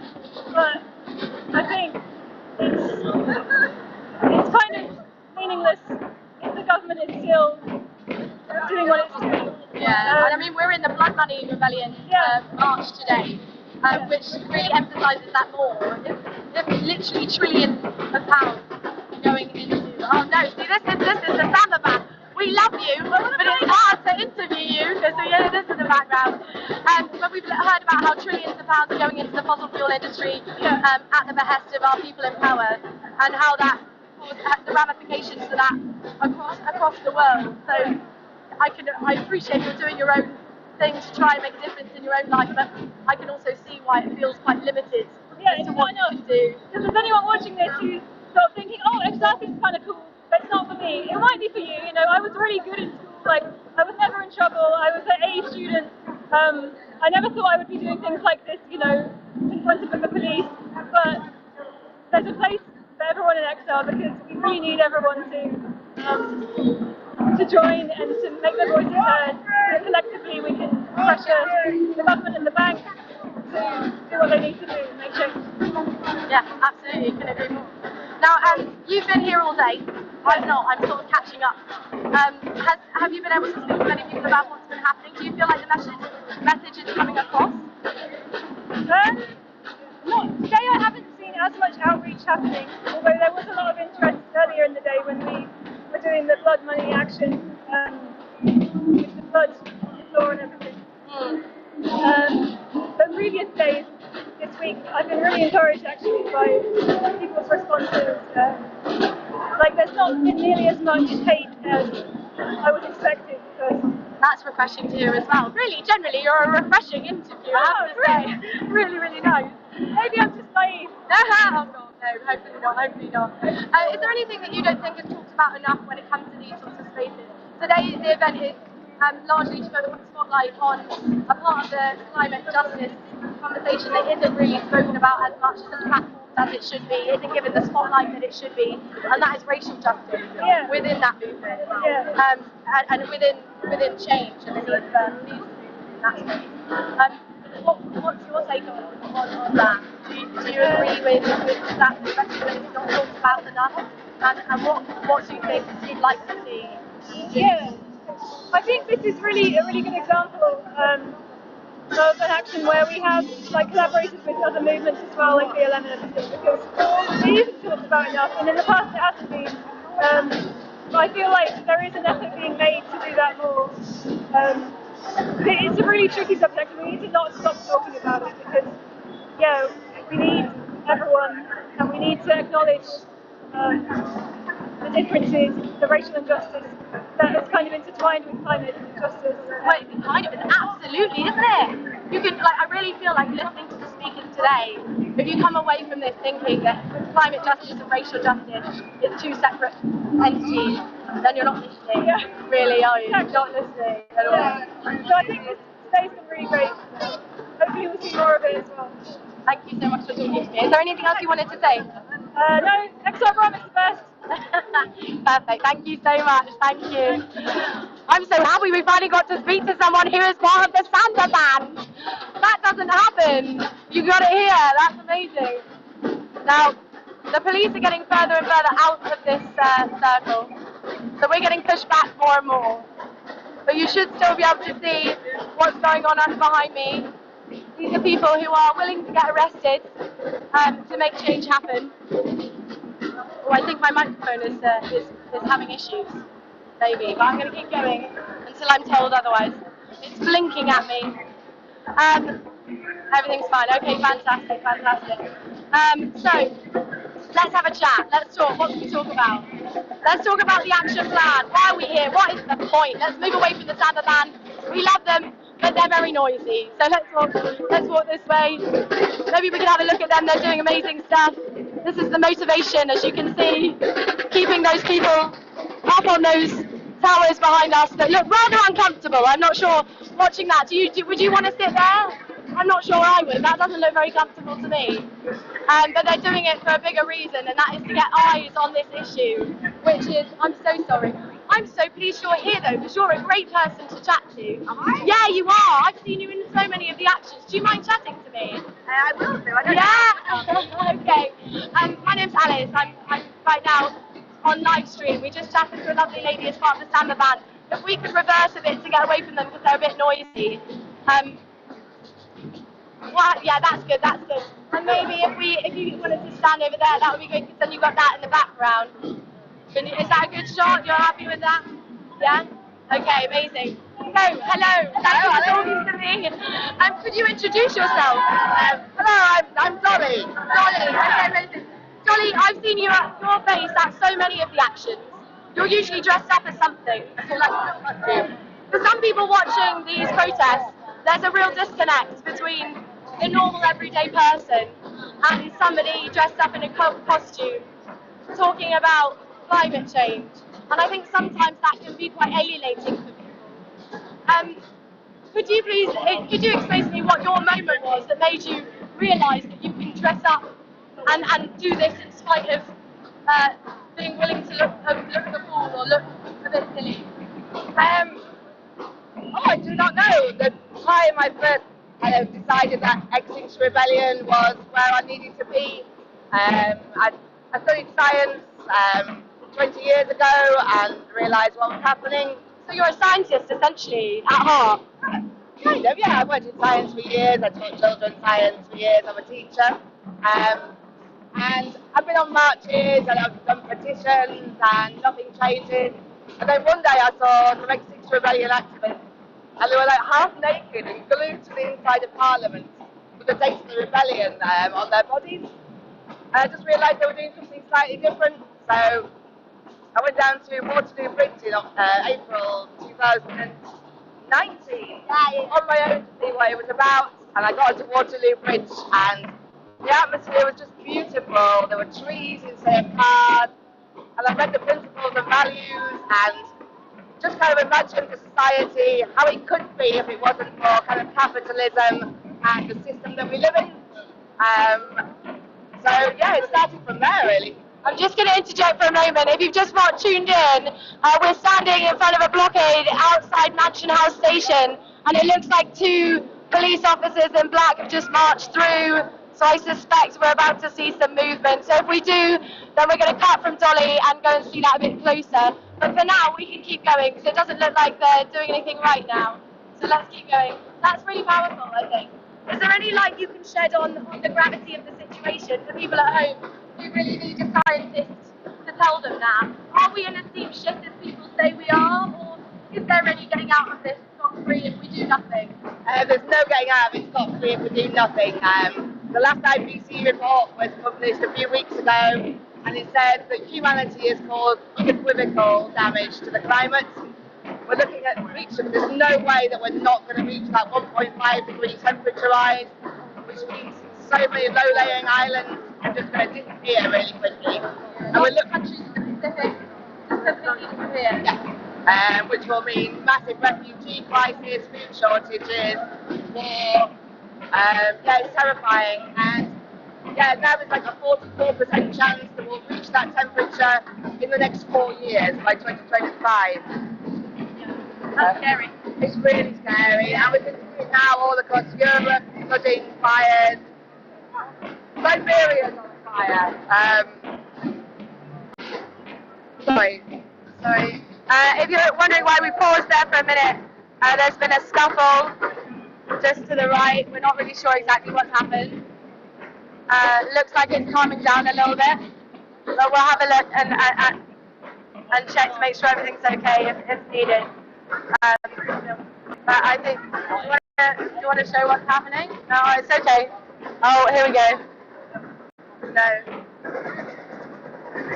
Okay. Now it looks like we might be about to be. No, it's okay. The police are going. It looks like they're just. Yeah. I thought maybe we might be about to be kettled, but we're not. Like a kettle within a kettle within a kettle. Yeah, no. Not loving that. Not loving that. As a teacher, just like you, I'm not one of those people that's happy or excited about the idea of being arrested. Not at all. I'm not looking for today. No, exactly, not today. So today, thank you very much for talking about that. That's really helpful. When we talk about actions, there is, I think, it's very easy to talk about everything in a very doom and gloom perspective, which I've been trying to sort of move away from, because I think, frankly, when people are given no idea of hope, it can be quite devastating. And I've been listening to some podcasts after podcasts, books, all that sort of stuff, reading what people have been saying. And people that have the opposite opinion to me, frankly, has been talking about how Extinction Rebellion is very much just trying to make everyone feel like this is the worst thing ever. And it's not the worst thing ever. And that people are doing something, so we can just be quiet. How do you feel about that? Well, firstly, there were those people that were calling us a doomsday cult. Yes. And yeah, just recently, things have got worse than even we expected. So parts of the Amazon are now emitting carbon instead of absorbing it. And we didn't expect it to happen this quickly. Things are happening a lot faster than expected. But there is hope, and this is why the first week of our action is kind of all about outreach and bringing people to the table and listening to people and hearing kind of their concerns, because until we kind of build a community and we all come together, if we come together then we can find a way through this problem. But while the system divides and separates us by race, by gender, by religion, then we have no hope. Our only hope is to come together. I'm so pleased you mentioned that, because I don't think that's being talked about enough, is how we are being divided, and we're allowing ourselves to be divided by race, by gender, by sexuality, by these things that just really don't seem, frankly, a valid thing to be focusing on, and that's just ridiculous, frankly. But we need to move, we need to acknowledge the need for justice on all fronts, beyond before we can accept that any justice can be properly done. Can you speak to that at all? I'm not quite sure, but I know what we need is for everyone to come down, because over the last few days we've shown that the system is close to breaking point anyway. We've been everywhere that we wanted to go, and we've done what we wanted to do, and the police haven't really been able to stop that. We're bringing everybody down, so please come on down, come and join us. This is the overwhelmed. When the people come together, we have strength in numbers, and that's what we need. And I think as a scientist, perhaps you have more of an empirical way of dealing with it, in that you've heard the science, you understand the science. So you and I as laymen, I appreciate you're a scientist, but still you're not in government. I never graduated in science. I studied it for years and graduated in concept performance. I see. Oh, that explains with all of the beautiful actions you've been doing. But then you act on the science that you're given. For anybody who is a bit cautious about getting involved in these sorts of actions, what would you say to them? I'd say come down and speak with us. You can get involved in whatever level of action you wish to do. Yeah. We're all here. We're not getting arrested. At some point we're going to go home. Don't jinx it. Please don't jinx it. But for every person that does get arrested, we need loads of people to support, to be stewards, to be well-being people, to do data. So there's something for everyone to get involved in. Thank you so much. Is there anything else you wanted to say at all? Come down to London, come and join us on the street. Thank you so much. Thanks, Dolly. Bye. See you later. Thank you. Well, that was lucky. If you're not familiar with Dolly, she's often in the actions in central London throughout the year, not just in the rebellions, which is a really important part of this, is that, yes, we're here now, but the momentum really needs to keep building. We need to, just like the COVID pandemic, and reacting to the statistics and to how that unfolds. We need to be doing the same with the climate crisis. And now we're at critical. We're at critical. There is no more urgent moment than now to do something. So if you haven't heard it enough, if you're banging your head against the wall at this point, then please just listen to all the people that have been talking about what's been going on. From all walks of life, scientists, doctors, teachers, performance artists. This is not a divisive. Like if you, depending on where you are, you'll still be impacted. If not now, then very soon. So it would be brilliant if we could all get together and look at really supporting action and people fighting for action as well. I'm not able to get into the middle bit here. The people behind here, I think the technical term is that they're being kettled. If you are wondering what that means, it means that all the way around us here, there's a barrier of police people. So you can't get into the centre. They're barricading the people who are in their inn. We cannot walk through. There's sort of a kettle within a kettle. So you've got the police here, and then on the inside, there's more police. They're here because there's rebels up on these stands here. They're trying not to be moved. They're trying not to be moved because the longer they can stay there, the more everybody else can, and the more attention we can get on racial and climate justice, and explain how those two things are interlinked and worth mentioning, especially in context of London, the city that we're standing on right now, because the money that goes into this city and into the UK is blood money. It's steeped in a colonial history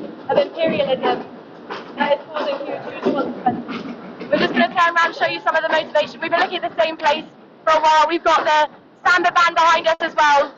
The Samba band are all about trying to get people motivated. Let's walk around the front, let's see what this banner says as well. We've got some dogs of XR down here. Beautiful. This says cancel HS2, stop funding CO2. Oh, there's a rhyme in there. Absolutely, about more than 100 billion is going into funding that project right now from the UK. It's not okay at all. If you haven't been watching what's going on with Cambo as well, look up the hashtag Stop Cambo. Give you an idea of one of the other projects we're funding. It's huge and it really needs change and action. Shall I try and walk through? Maybe I could try and walk through, let's see what happens. Maybe not, I don't know. Right, let's get chatting about the climate crisis. We can move forward beyond this group. Oh, maybe we can talk to some people behind the kettle. So let's have a chat. We're going to kneel down on the ground now and see if we can talk to anyone. Are you okay doing that? Yeah? Okay. Hiya. My name's Alice. I'm live streaming. Would you mind talking to us and explaining why you're there? Is that okay? I can pass you my mic. Can I pass in my microphone? Okay. You're going to have to move a bit closer. Thank you. Okay. So, thank you. Can I ask, what's your name? And why are you here? Could you introduce yourself? Well, I give away my name to the police. Oh, that's true. Could you introduce yourself in other ways? Let's call you Fred. So, Fred, why are you here? I was a biology teacher for 35 years, and I've seen how beautiful the natural world is, and I'm just so angry about us destroying it. And that's basically what we're doing. And the government takes no notice. I've written letters. I had a letter back from my MP today asking them to stop oil exploration in the North Sea, to close down the coal mine proposal that they've got in Cumbria, to stop HS2 going ahead for development, and I just get a bland letter back which just quotes what the government's doing for climate change, never answered any of my queries or any of my questions. What else can you do, really? That's all. I just have to do something. I think that is so perfectly articulated. The frustration is manifesting itself here in people who are so aware of the science and feel like they're bashing their heads against the brick wall.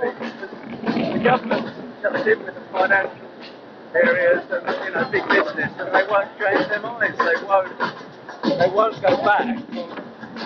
What they know is right. I'm sure in their hearts they must know that we're heading for disaster. I mean, I think everybody should read. If you don't read the IPCC report, you should read David Attenborough's book, A Life on Our Planet. And the last couple of chapters of that are finding really unprecedented how life is basically being stupid as we know it in the next 50 years. So that's not long. Any future generations that are born now have got no future, basically. Me sitting in a road means something to do. Yeah. And you are going to get arrested.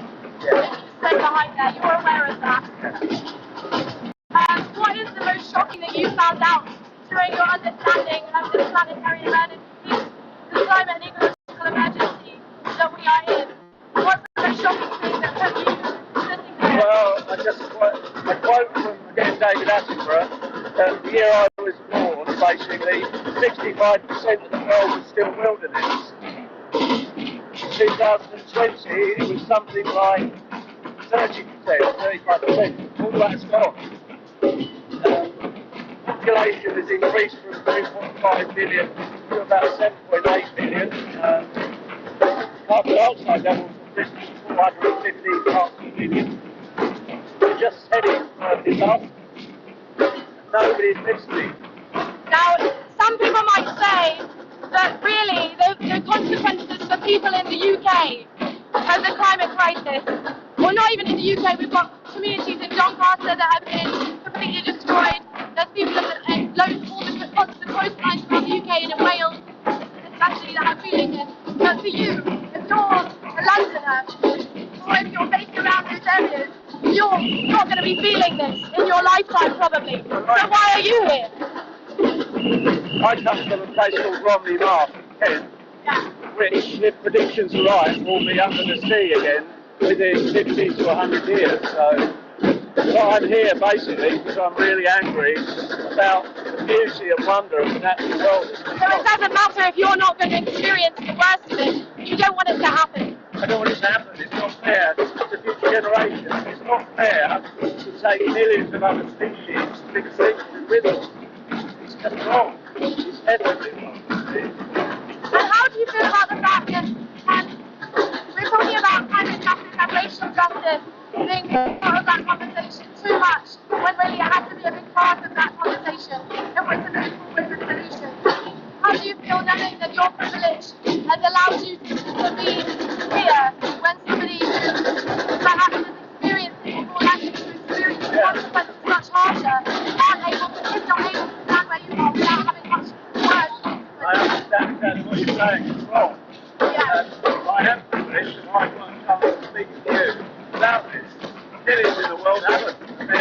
Bangladesh, for example. Many people in Bangladesh are already severely suffering from it. Many of their homes are already gone. Many of their farms are already gone. So, yeah, and there's nobody listens to them. So, not enough people anyway, and not the people that really need to make the changes. Right, yeah. Thank you so much for talking to me. Is there anything else you want to say? Just enough. Thank you very much. Thank you so much. Good luck. Ugh. How does that make you feel, watching that? How does that make you feel, really? For me, I listen to people speak so honestly like that, literally about to have their liberty taken away from them. And I appreciate that what really is going to happen is that he's probably going to be put into a police van and taken away, and he's not going to be in too much discomfort. He'll probably go to a jail cell for a night. He'll probably be released in the morning. He'll probably be able to be in his own bed, hopefully by tomorrow. I appreciate that his version of getting arrested will be very different to so many other people, and I think that's really vital to say, that here in the UK we are in such an incredibly lucky position in some ways that we're able to protest in places like this, and then you get arrested, the chances are that in most cases anyway, you're not going to be brutalised, which is absolutely not the same that can be said in places like Canada, for example, where First Nation people are being robbed of their lands for pipelines and beaten up in the process of protest. We're not in that position here yet, but we need to fight not only for that privilege, but also for that privilege for not simply those of us that are here. We need to be doing that alongside them, for them, with them. This is a really, really important conversation that needs to happen. So if that didn't make you feel really good, very good, speaking to somebody who is about to get arrested, try and get attention on this, try and make action most importantly happen. If you could hold that closer to, I think it would probably be better, because I think it's wiggling a little bit. You're good. Then please do something. Yeah, thank you. Now let's keep going and see if we can speak to anyone else through the barriers. Is there anyone that you think we can speak to? Let us know if you have any questions you want us to ask as well. Please pop them in the comments. If you want us to ask any questions to the people who are about to be arrested, I'm going to try and get a bit closer. So put your questions in the comments. Share this video if you can.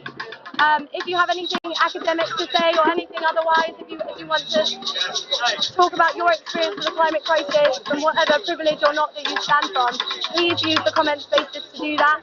Let's get this message out there. The more you comment, the more likely it is that we'll be able to get something going. Now I think that we've got maybe another interviewee coming this way, and then we're going to go and have another chat to some people. So again, if you're here with us, great, I'm so pleased you're here, welcome. We're in London right now, we're outside Mansion House Station, and we're doing interviews with lots of different people. I've got a potential interviewee here. Yeah, amazing, fantastic. Hi. We're going to speak, I'm going to give you a bit of time to write your questions for people behind the police lines. now. So if you have any questions, then please let me know. If you have any questions for this gentleman while I'm interviewing him, please let me know, and I'll try and ask them. Hello. We've not met before. I'm so pleased you're here, though. How are you? I'm good. I'm really good. Thank You're you. good. Yeah, Oh, fantastic. Well, could you introduce yourself? yeah, my name's Benjamin Ward. I also go by Mothman sometimes because I'm quite.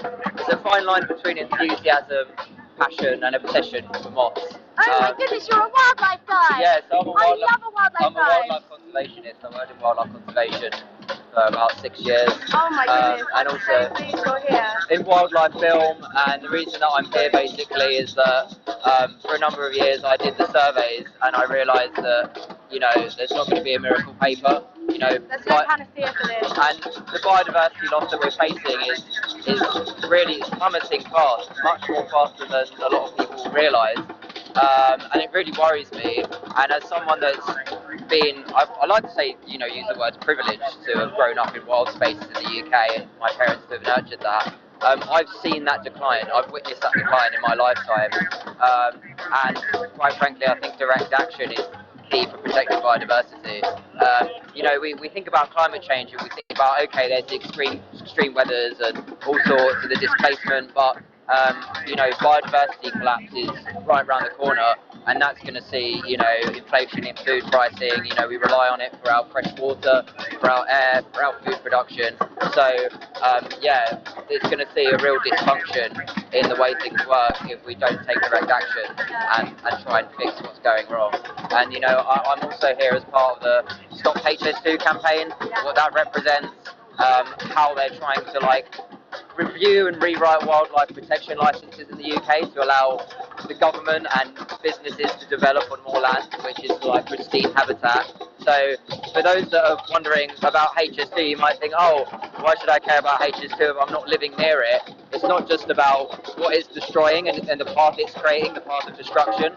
It's about the legislation it's trying to rewrite that can happen anywhere. It could come to you, it could be in your back garden. So that's why I think stopping HS2 is crucial and why I'm kind of quite involved with that campaign at the moment. You know, I totally get that. I'm also a bit of a wildlife person. Oh, okay. Yeah, I've worked in conservation for about 6 years in different roles.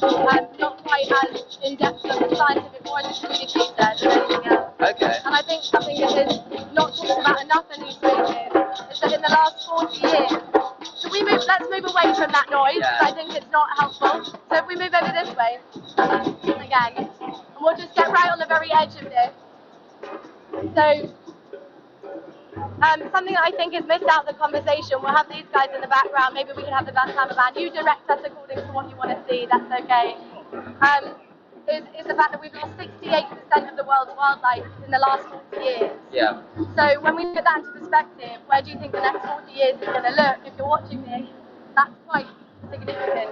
And that loss of species that we're talking about there, is about 1,000 times faster than what is considered normal. Yeah, it is happening rapidly. I mean, for me, like I've always, like I said, had that kind of enthusiasm for insects. So you can really see that's a very visceral decline. Everyone knows about insect Armageddon.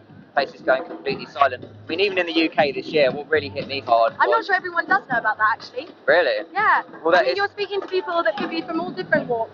You could be people watching this could be a XR skeptic. It could be somebody very familiar and aware of the climate crisis. Yeah. It could be pretty much anyone. So I really think that we should be as open about what those sorts of things might mean. Well, I think something that, okay, might influence an argument, say, for direct action here, or XR, or whether people support them, is that there's a thing called shifting baseline syndrome. You probably know about this. So it's you know, witnessing a norm which isn't actually a norm, and that can be applied to biodiversity loss or it can be applied to climate change. So for example, something that people that might realise that maybe our older people in the audience is that windscreens used to be covered in insects when you used to drive through the countryside about 40, 50 years ago.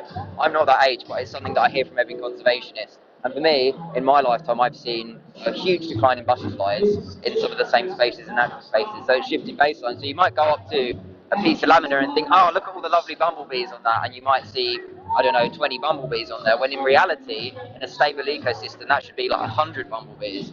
So, you know, we're habituating to norms that aren't normal, basically. And it's the same with climate change. You might think, oh, the weather doesn't seem that different, you know, because it's a slow process.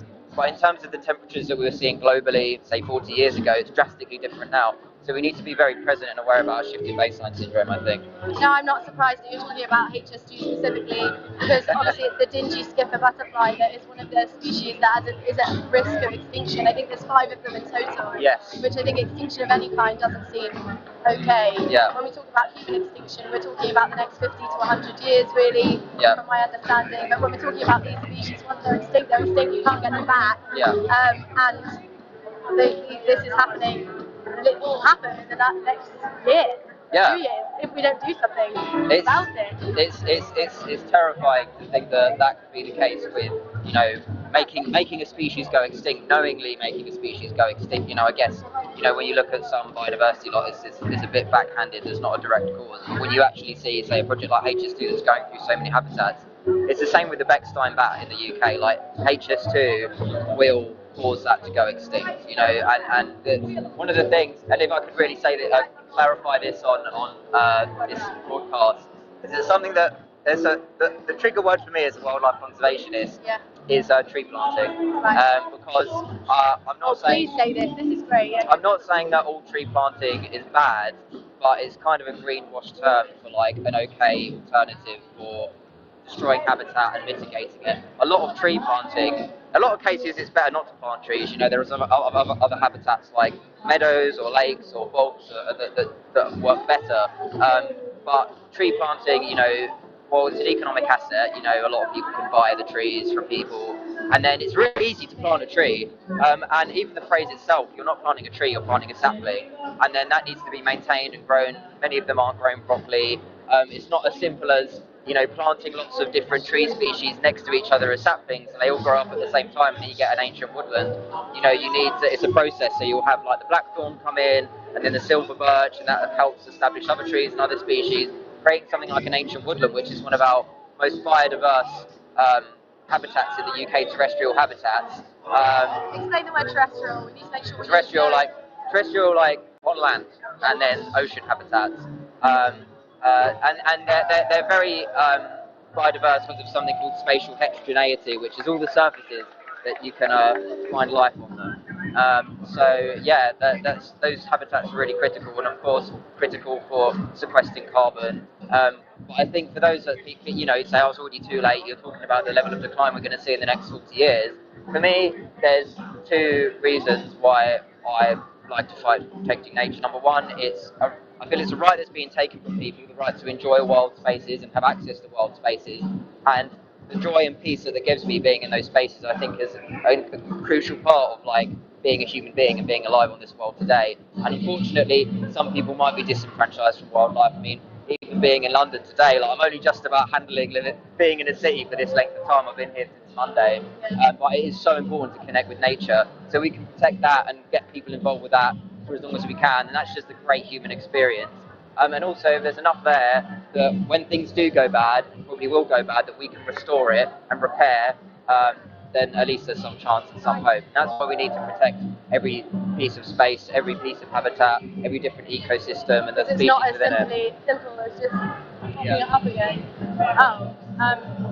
So I'm not really sure what's happening. We're going to come. I'll wrap that up. No, please stay here, because I really want to talk to you a bit more, because I think it's really helpful. So if you're watching this, something's just happened with the police now. Some people are trying to get through the barriers, and the police are saying no. They just pushed an old man out of the way. Yeah. I see. So I think people have realised that we can go down underneath the train station and move around, and I don't think the police are very happy about that. So, no, look, we probably want to go back over there. What's happening here? So there's an old man being talked to by the police. I wonder if he's going to get arrested. Oh, they're open. Oh, that's police. I thought maybe that was what's happening. Sorry? Legal observer. Oh, we need a legal observer over here, it seems. Is there a legal observer anywhere? So if you're unfamiliar with XR, there's a big spider web of people. Let me just have a look. Is there a legal observer anywhere? Legal observer anywhere? Yeah? Okay, sweet. So there's a legal observer coming now. So there's a big web of people who work for, who are part of XR. See this gentleman over here, probably needs someone. So if you go over there and legal observer, yeah? So this gentleman over there needs some support. Yeah. But anyway, and so there's lots of different support for people if they want to be arrested, if they're okay to be arrested. There's always somebody there to listen to the conversations. If there's reason to suspect an arrest is about to happen, if you need it, you can decline it if you want to. There's also people who meet. It seems like he's gone, so it's okay. Thought it was going to get a bit controversial there. Where has Mothman gone? He was great.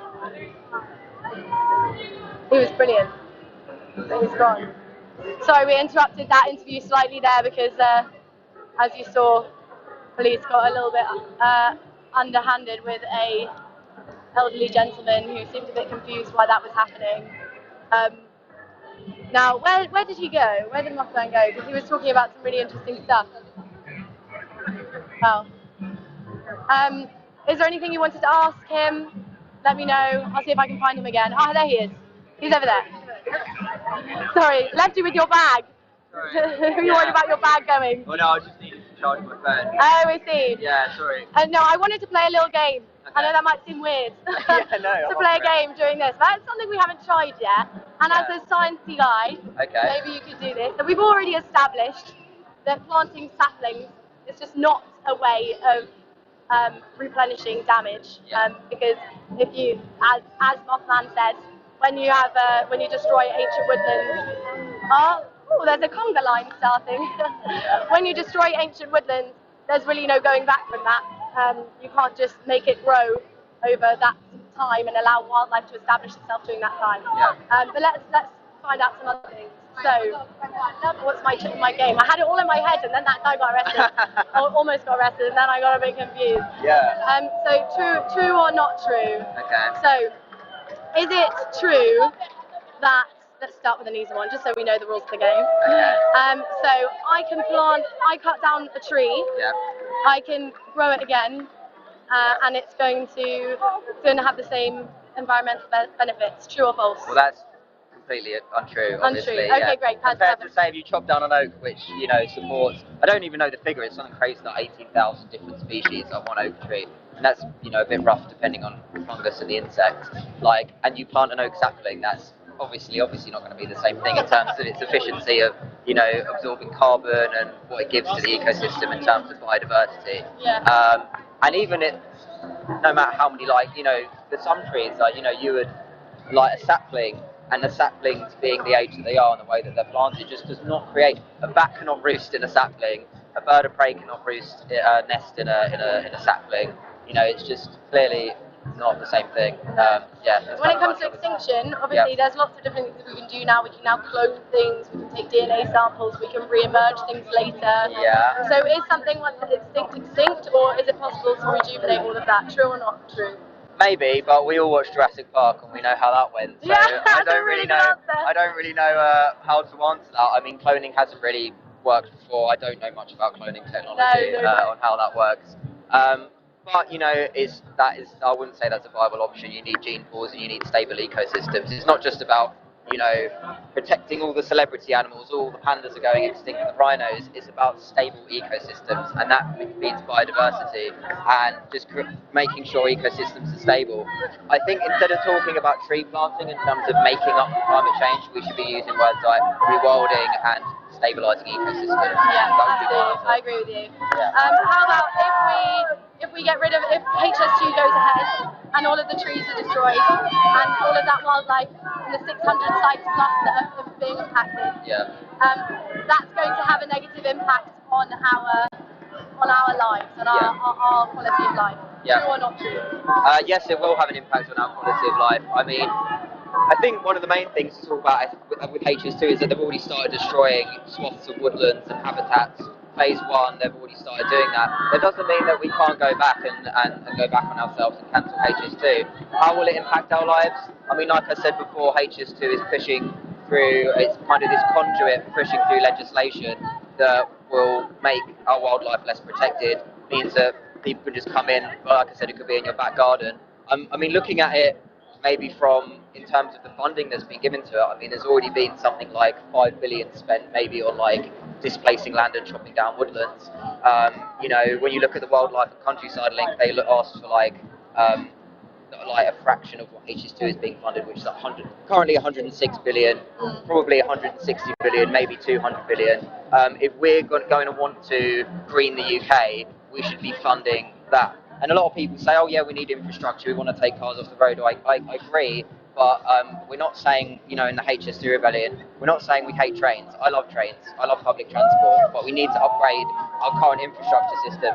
I've been taking the Bakerloo line every day during this rebellion, and they need some new trains. Even the people working on the Bakerloo line complain about the Bakerloo train. So let's use that fraction of that funding to fund our current infrastructure system and to green the UK is what I'd be using that money for, and it's crucial that we fund that kind of thing. I agree. Honestly, for a second there, I thought it was a police officer that was starting the Extinction Rebellion protest. I was like, what? This is an alternate universe that I know. Yeah. Okay, another true or not true.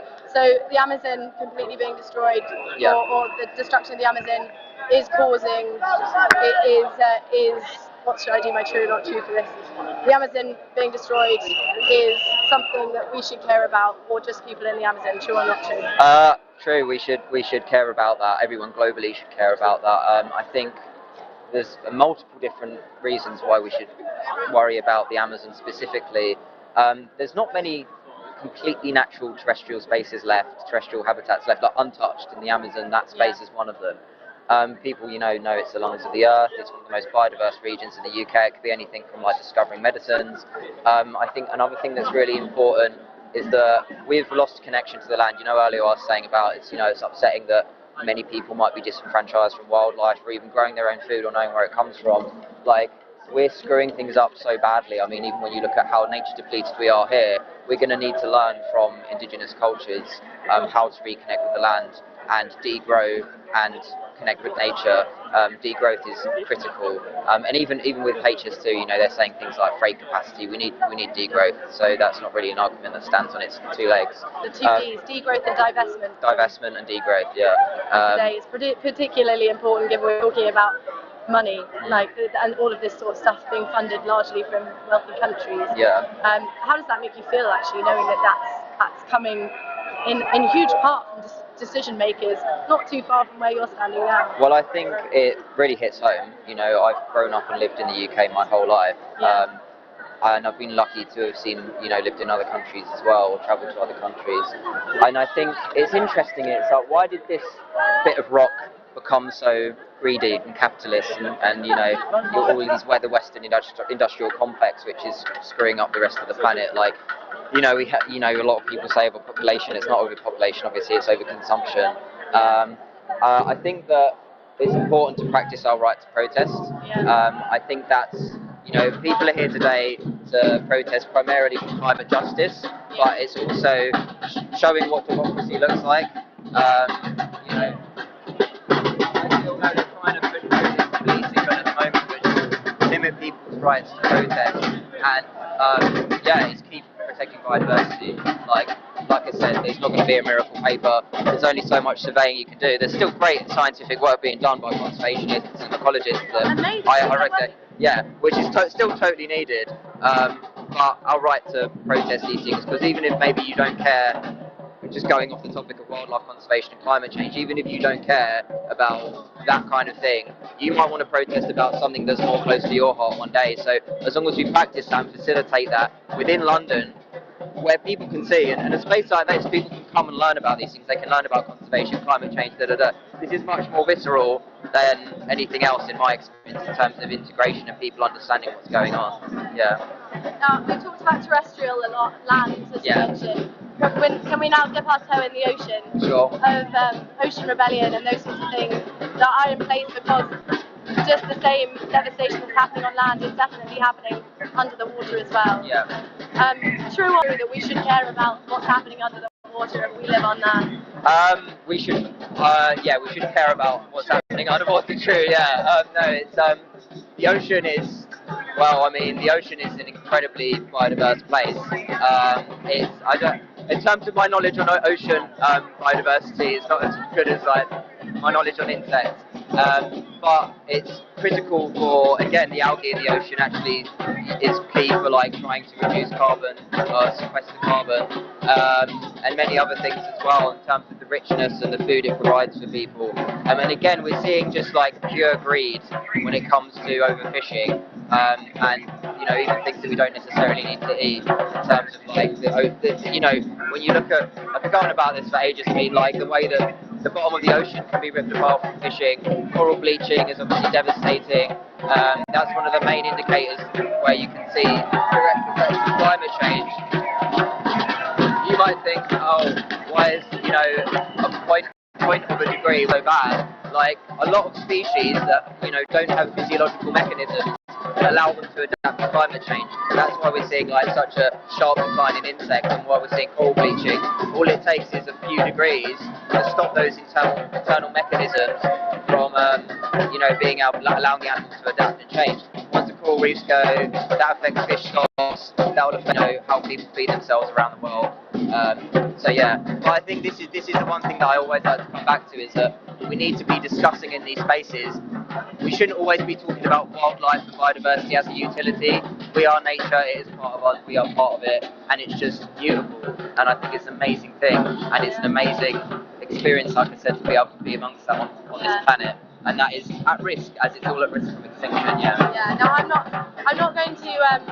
I'm going to finish our game. Yeah. I want to talk a bit more seriously now. Yeah. Because you just talked about how we are part of nature. Yeah. And there's something that Ecological oil spill, which we move away from the noise.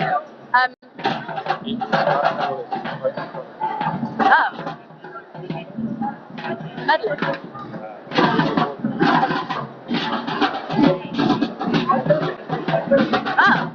Apparently there's an Olympian here. We'll see if we can talk to the Olympian in a moment. He's great. Yeah, Etienne. Yeah, we'll be talking to an Olympian soon, hopefully. So do stay tuned. But I just want to talk about one more thing. So we covered the Ecological oil spill. At the moment, we were just talking about how important biodiversity is generally. If you're not sure what biodiversity is, explain biodiversity. Yeah. Just, do you want to go ahead and go for it? Well, I was going to say it's just the diversity of different species in an area or globally or whatever. Yeah, and it might sound like a weird sciencey word that you don't need to care about. It really is important. But we were talking about the Ecological oil spill and how that's had such an impact. There's some awful footage that maybe we can play you. We do have that footage of animals like crabs rolling around in oil and dolphins and things like that being pulled up on the side of coastlines because their bodies are unable to cope with the amount of oil that's in their system. And obviously when you talk about we are part of nature, we rely on nature for food, we rely on nature for mental health, we rely on it for so many different things. If nature wasn't here, we would not be, like we are part of nature, we would all just cease to exist along with it because we are part of it. And something that's been worrying me a lot, and I wonder if you feel the same, is is that we know that we're now exploring the Arctic. There we go. It's like they're impersonating the police there. Looking good. I know that we're about to explore we are currently exploring the Arctic for oil. That's something that's been given the green light and is going ahead. There's protests taking place about that. For anyone watching this who is maybe a layman or someone like me who knows a little bit about conservation, about wildlife, about people's involvement in conservation and in nature, how worried should that make us all? Drilling in the Arctic? I think any drilling anywhere for oil should worry us. I think the fact that we're still, funding fossil fuel expeditions and actually exploring new ways of doing it. No sign of stopping. And trying to extract the oil from new places is bad. We need to take our foot off the gas pedal, as you will. These spaces, it's terrible because, as we're seeing these ice receding, they're seeing that as opportunities to find more oil and drill for more oil. But people should be really worried about any kind of exploration for new fossil fuels and some of the language that's used around that and greenwashing and investment and so forth. So that's a general answer I would give. I don't know too much about the exploration of oil. But I suppose you don't need to know too much. Yeah. You watch videos of walruses on our planet. Perfect planet or our planet or something, yeah, something like that. And I think if enough people got outraged about that, well, if you're outraged about that as we were, then like do something about it. As happily you're seeing a lot of people are motivated to do now. Now the camera's gone a bit, but hopefully it's coming a bit closer. I feel like I've talked to you for so long. No, it's been lovely. It's been so lovely. I've really enjoyed it. As a wildlife person, I find this side of the conversation so interesting. I've not been told yet. I've got a person in my ear, and I've not been told yet to move on. So I'm hoping that that's interesting enough. I think one of the things, I guess, to wrap it up is that something that I think is key with the Extinction Rebellion protests and like this is the spaces created by the activists, and it's a sense of community. And many of us, especially in the UK right now, maybe we grew up with quite conservative families, not the party but the ideology of, like, you know, every family for itself. But when you learn that we're a social species and we're a communal species, it's key for our growth as individuals. So it's important to rewild, but we need to rewild ourselves. And being in communal spaces like this, very important and integral. So that's what I feel. So yeah, if you come along to the process. Let's do it as a collective. Thank you so much. If anyone wants to find out more about what you've spoken about today, is there any good websites or sites that they can do to get clued up as you are? Yeah, so I'm really fortunate at the moment to be involved with HS2 Rebellion, who are here at the protest. If you want to learn more about HS2 and what that means. I was also really fortunate to be part of a documentary called Lost Along the Line, where it's a wildlife documentary about HS2 and what that means for our wildlife protection, and that's just lostalongtheline.com. There's also hs2rebellion.com. But yeah, there's an impact campaign with Lost Along the Line, so a bit of a that's a documentary that's free to watch online on lostalongtheline.com. And it's amazing that we have so many resources to access all of this stuff that gives us proper information. Yeah. So thank you so much. That's not a plug. That's not a shameless plug at all. That's a plug we need. Film's important. Trying to make new impact films and wildlife films, that's something I'm very passionate about as well. Get involved, come along to the protest, or just get out into some nature. That's another great thing that you can do. Thanks for chatting to me, and come along to the rebellion, learn something. It's a lovely space. Where did you say you're from originally? I live in Bristol, but you can probably tell from my Essex accent. I don't know if I sound like Essex, I grew up in Essex. Which is a very green just outside London, isn't it? So you learn to value it a lot more when you've got the comparison. Anyway, right. So nice to speak to you. I'll let you get on. I've held your time for enough. Thank you, you too. How lovely was he? He was so lovely. So welcome back to the rebellion. The impossible rebellion is what you're tuning into now. We're about to go and speak to an Olympian. Now I've got somebody in my ear who told me exactly who this is. That would be wonderful, because I'm going to try and find him. Oh, looks like someone's been taken down from here. I'm not sure what's happened. Someone's been arrested. You can see their flag waving as they go.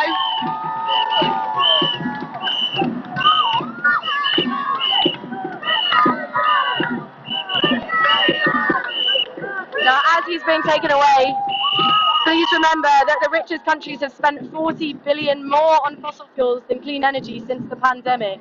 That's the opposite of building back better. As global summits of climate, the COP26 and ecology, which is the COP15, are coming this year, we have a window of opportunity to influence the agendas and demand our political leaders act like we are in an emergency. And they should be doing that because we are. Global carbon emissions is set to be the highest ever in 2023, which is scary, really scary when we know about the level of extreme weather events and the consequences that's having on human and non-human animal life at the moment around our world, around this planet. It's not really ours. I'm not sure if I should be using the word our world. I don't know if it's appropriate. We are seeing the crisis more urgently in front of our eyes, floods and fires across the world and home and more. If you have anything to say about this, please put your comments in there. If there's any trolls there wanting to have their opinion, please let us know. Let's film over here. There's somebody lying on the ground. Looks like they're about to be carried away. Remember that this is not comfortable. I'm sure everybody who's here would very happily not be here if that was an option. But the people who are here feel that this really is the last option for them. So that's why you can hear the whooping, the cheering, people trying to support these people and make them realise they're not alone, that they understand cumulative effort needs to happen if this is going to work. See someone's being dragged up now. She's heading off in a different direction. You can see there's cameras, police people. On the outskirts you'll see there's samba bands. There's also people handing out leaflets, asking people who are passing by, do you want to know about the climate crisis? I'm really happy to talk to you about it. Please let me know. I'm so happy to be here and help explain why we're here as well. It's not just a bunch of people in a road without any explanation or reason for being here. Now we're going to try and talk to the Olympian. Where's the Olympian gone? Can you see him? No? I'm going to keep looking. He was right here. And we got distracted by arrests. Let's see, we're going to keep walking around. I'm going to, if you see them, can you just let me know? Because I'm going to keep going with this. Okay. So what's happened so far in the rebellion? Well, there's been quite a few action-packed days. Right now, you're tuning into the Blood Money March that has culminated in these people standing in structures trying to get attention on racial and climate justice. Those two things need to be talked about, especially in light of the total financial contribution we're making to the worsening of these things. So now I've got an Olympian here, which is really exciting. Hello. Hello, I'm so pleased you're here. Thank you so much for talking to me. It's my pleasure. So would you be able to tell me your Olympic title, please? Yes, so I'm Olympic champion London 2012 Olympics. 2012 Olympics. Yeah, amazing. in whitewater slalom. Oh, amazing. And your name's Etienne, is that right? Yeah, Etienne Fantastic. Scott, yeah. I'm Alice. Nice to meet you. Alice, Etienne, could you tell me what's brought you here? Well, today specifically, we had this really, it's really good to highlight how the City of London is financing fossil fuels to this. I think it's a tune of 15% of the global fossil fuel funding comes through here. So I think not many people realise that. I've heard so much doing my outreach this week, oh, we only do 1% and all of that. And it's like, actually, we've got these massive, levers that we can pull, or we can ask our government to pull, we can demand our government to pull. And it was really cool as well, just going all the way, and there was quite a lot of speeches learning about the different, what different companies are doing and stuff. So yeah, it was really cool. And epic outreach today as well.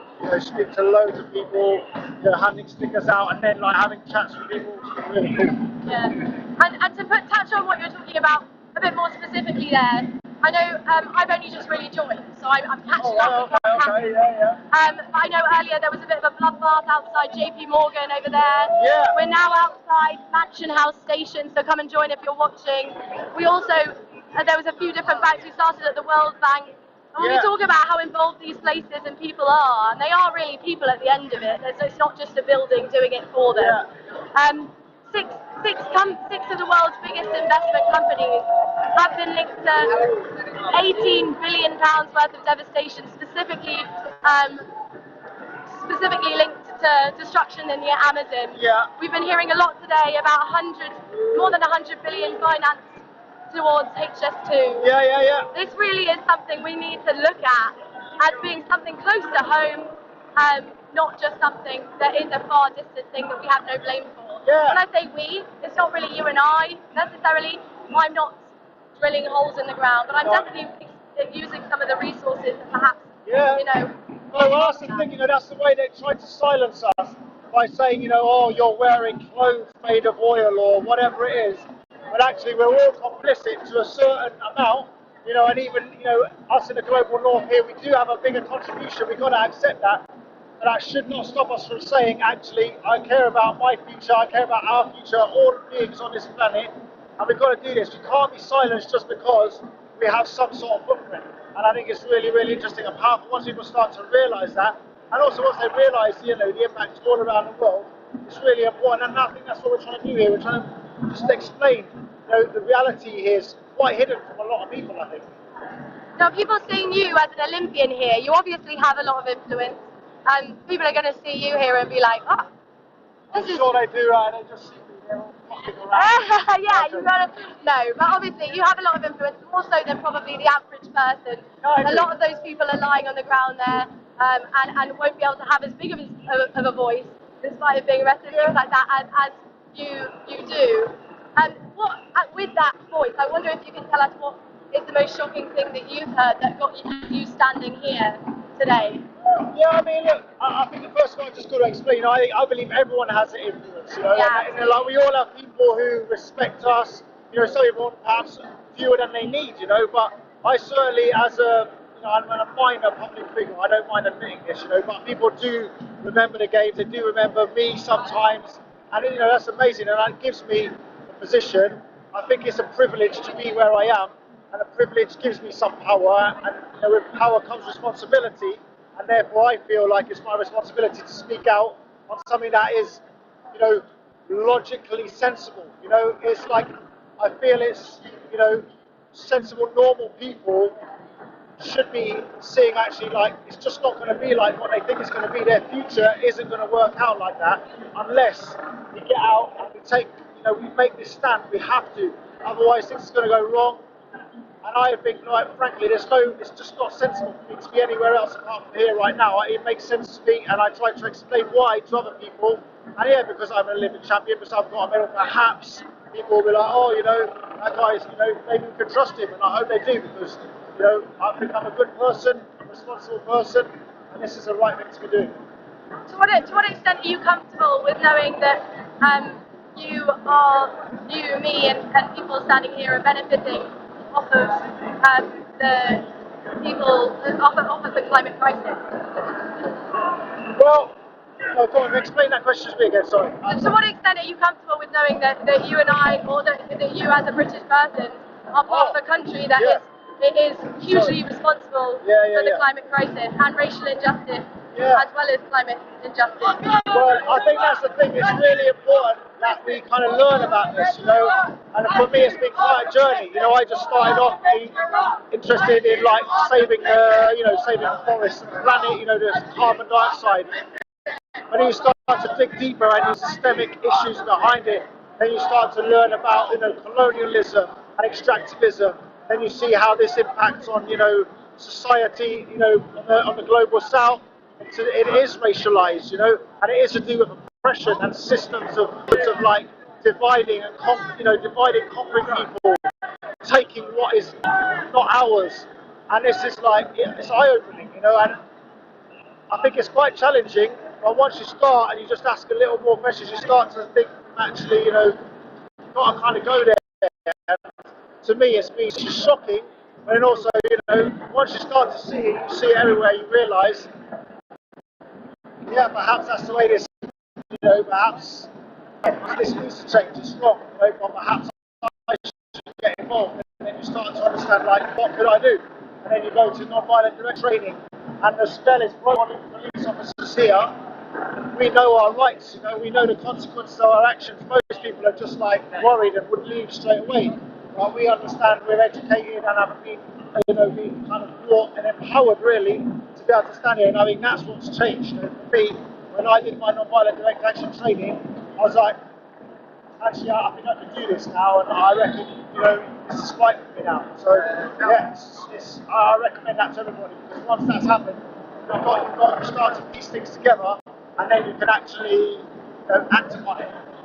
Now, if we move more towards him, because I think otherwise if he moves too far away, then we're not going to be able to heard. But I have two more questions I wanted to ask, really. The first question is, while this arrest is going on, is one, obviously I'm right now speaking, if you can't see him, I'm speaking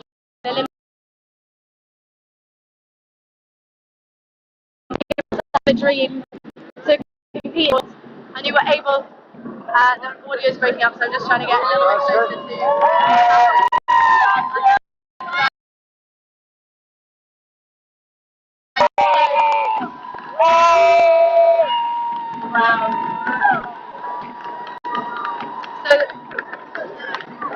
So there's another person just been dragged away there, and I'm speaking to Etienne, who is an Olympian, and I was just going to ask the question, as an Olympian, you were able to follow your dreams. Yeah. You were able to make a plan, this is a sport I love, this is what I'm going to compete in, and you succeeded in that sport. How does it make you feel knowing that so many other people who might have the same passions and dreams as you unfortunately are not in a position that they're able to pursue that because of the climate crisis? Yeah, I mean, that's the thing, I suppose, you know, having done what I did with my life, having had the chance to, you know, and it is, you know, so many privileges, so many things happened to me, you know, I had the privilege of meeting so many cool people and being supported on this journey. One thing that makes me sad is, you know, first of all, we know you just have to look on TV, you just have to look, open your eyes in this country, you can see so many people don't have those opportunities, which is again why I feel it's important to use what I've earned and what has been given to me on the back of those opportunities to good use.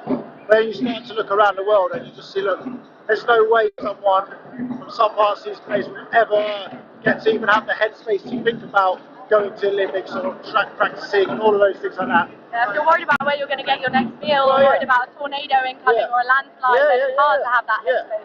And then you know, the next thing for me is to start to think about the young, so even in this country, some of the young people who I'm like working with as an athlete, as a coach, I train some people, and I also just see in my community these young people, they've got their dreams and they're, you know, thinking, oh, I'm going to go to Olympics, you know, I'm going to do this and that in my life, and I feel awful because I don't actually think that's going to be like that for them. So I have a really strong connection in my mind for like. You're covered. Yeah. So we're not really sure what's happened. There's someone lying on the ground. So now we're being told to sit down to try and de-escalate the violence. I think I'm not really, if I'm honest, oh God, over here as well. We've got police pushing protesters now. This does not look good.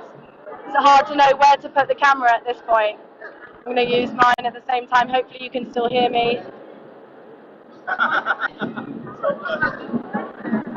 This is a non-violent movement, just to be very clear. We're not violent, how about you? That's what's being said. We're not violent, how about you? This is where the great existence of mobile phones really needs to be reiterated, because these sorts of situations get caught on camera. Each one of these police officers that you can see in front of me here, they all got police cameras on them as well. I think most of them are not actually turned on. But there are cameras all the way around us, taking videos, pictures of these people.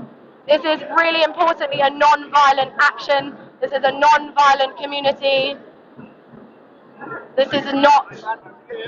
Oh, not really sure what's happening here.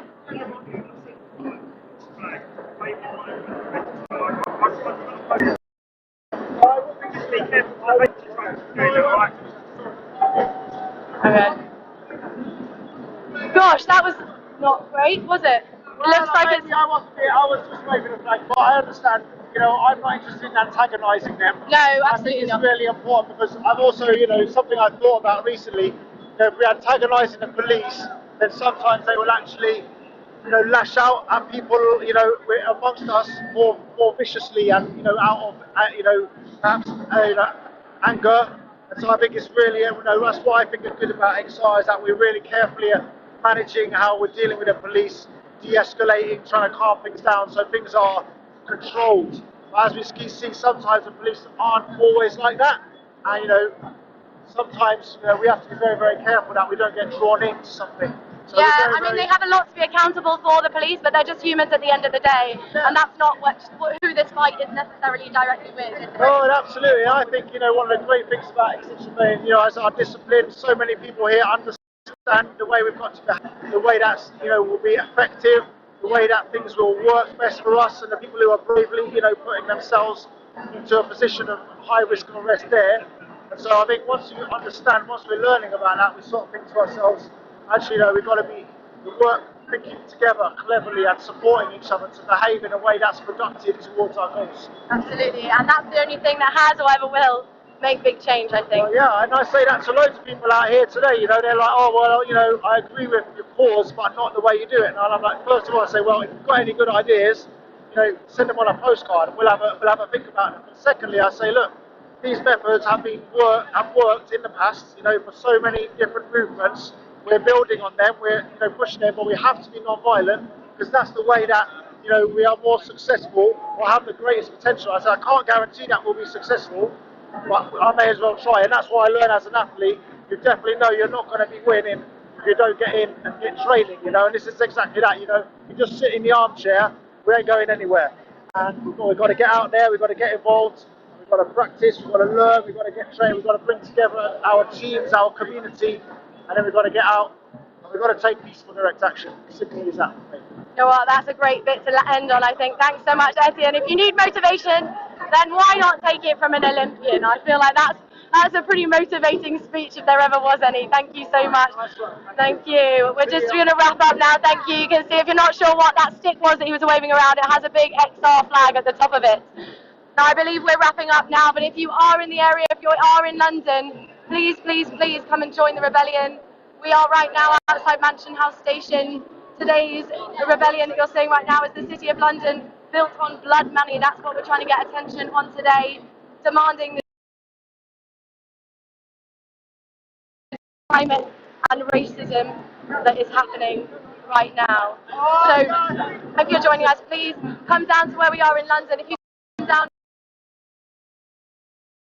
events in London, not in London, wherever you are, whether that's along the HS2 line or elsewhere. It doesn't have to be part of Extinction Rebellion. It can be Greenpeace, it can be it could be Guardians of the Forest, it could be Amazon Watch. There's so many people doing incredible things around the world. It's important to know that.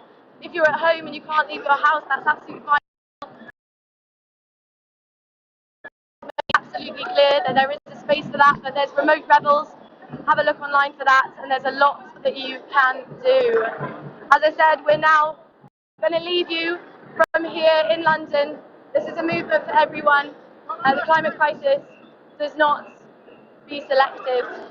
This is not divisive, and it shouldn't divide us. We should be coming together to tackle this as a community and let our people in power know that the impetus is here from people who live here and who don't live here and who are acting as a community to make change happen. We need to bring them into the conversation and ask them to bring us in too. So thank you so much for talking with us today. If you have something to say, as I said, Etienne mentioned when his friends asked him why he's part of Extinction Rebellion, he said, well, if you have another idea, please let me know. So if you have any ideas watching this, please put them in the comments.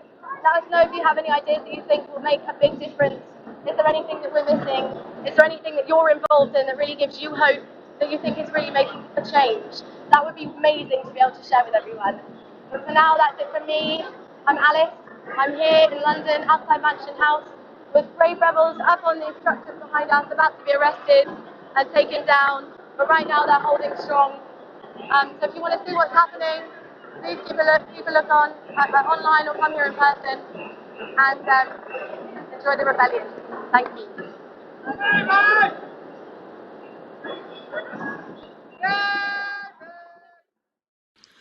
Hello there. It's very difficult to know where to start this message. I've tried so many different routes. Well, the personal response is perhaps the easiest. We can all make decisions in our own lives. We can help, I think, in our workplaces as well. That's somewhere we can see, we can get a handle on. With regard to the film industry, I think one of the greatest changes that's taken place that's been useful is that we've done all our publicity virtually instead of flying around the world. And that's a massive help and will remain in place after COVID, I do hope. What's harder to locate and challenge are the hidden threats. And having just found out that the City of London finances more CO2 emissions than the entire nation of Germany, it's very difficult to know how to challenge that. And that's exactly what Extinction Rebellion are doing, what you are doing, what they are doing.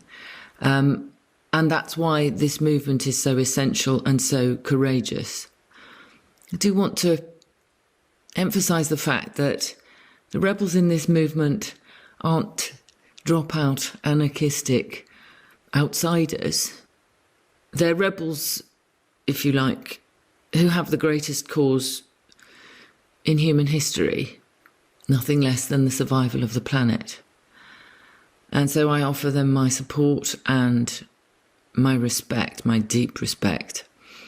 And I urge anyone who's not part of the movement to help in whatever ways they can, because if we're not all in this together,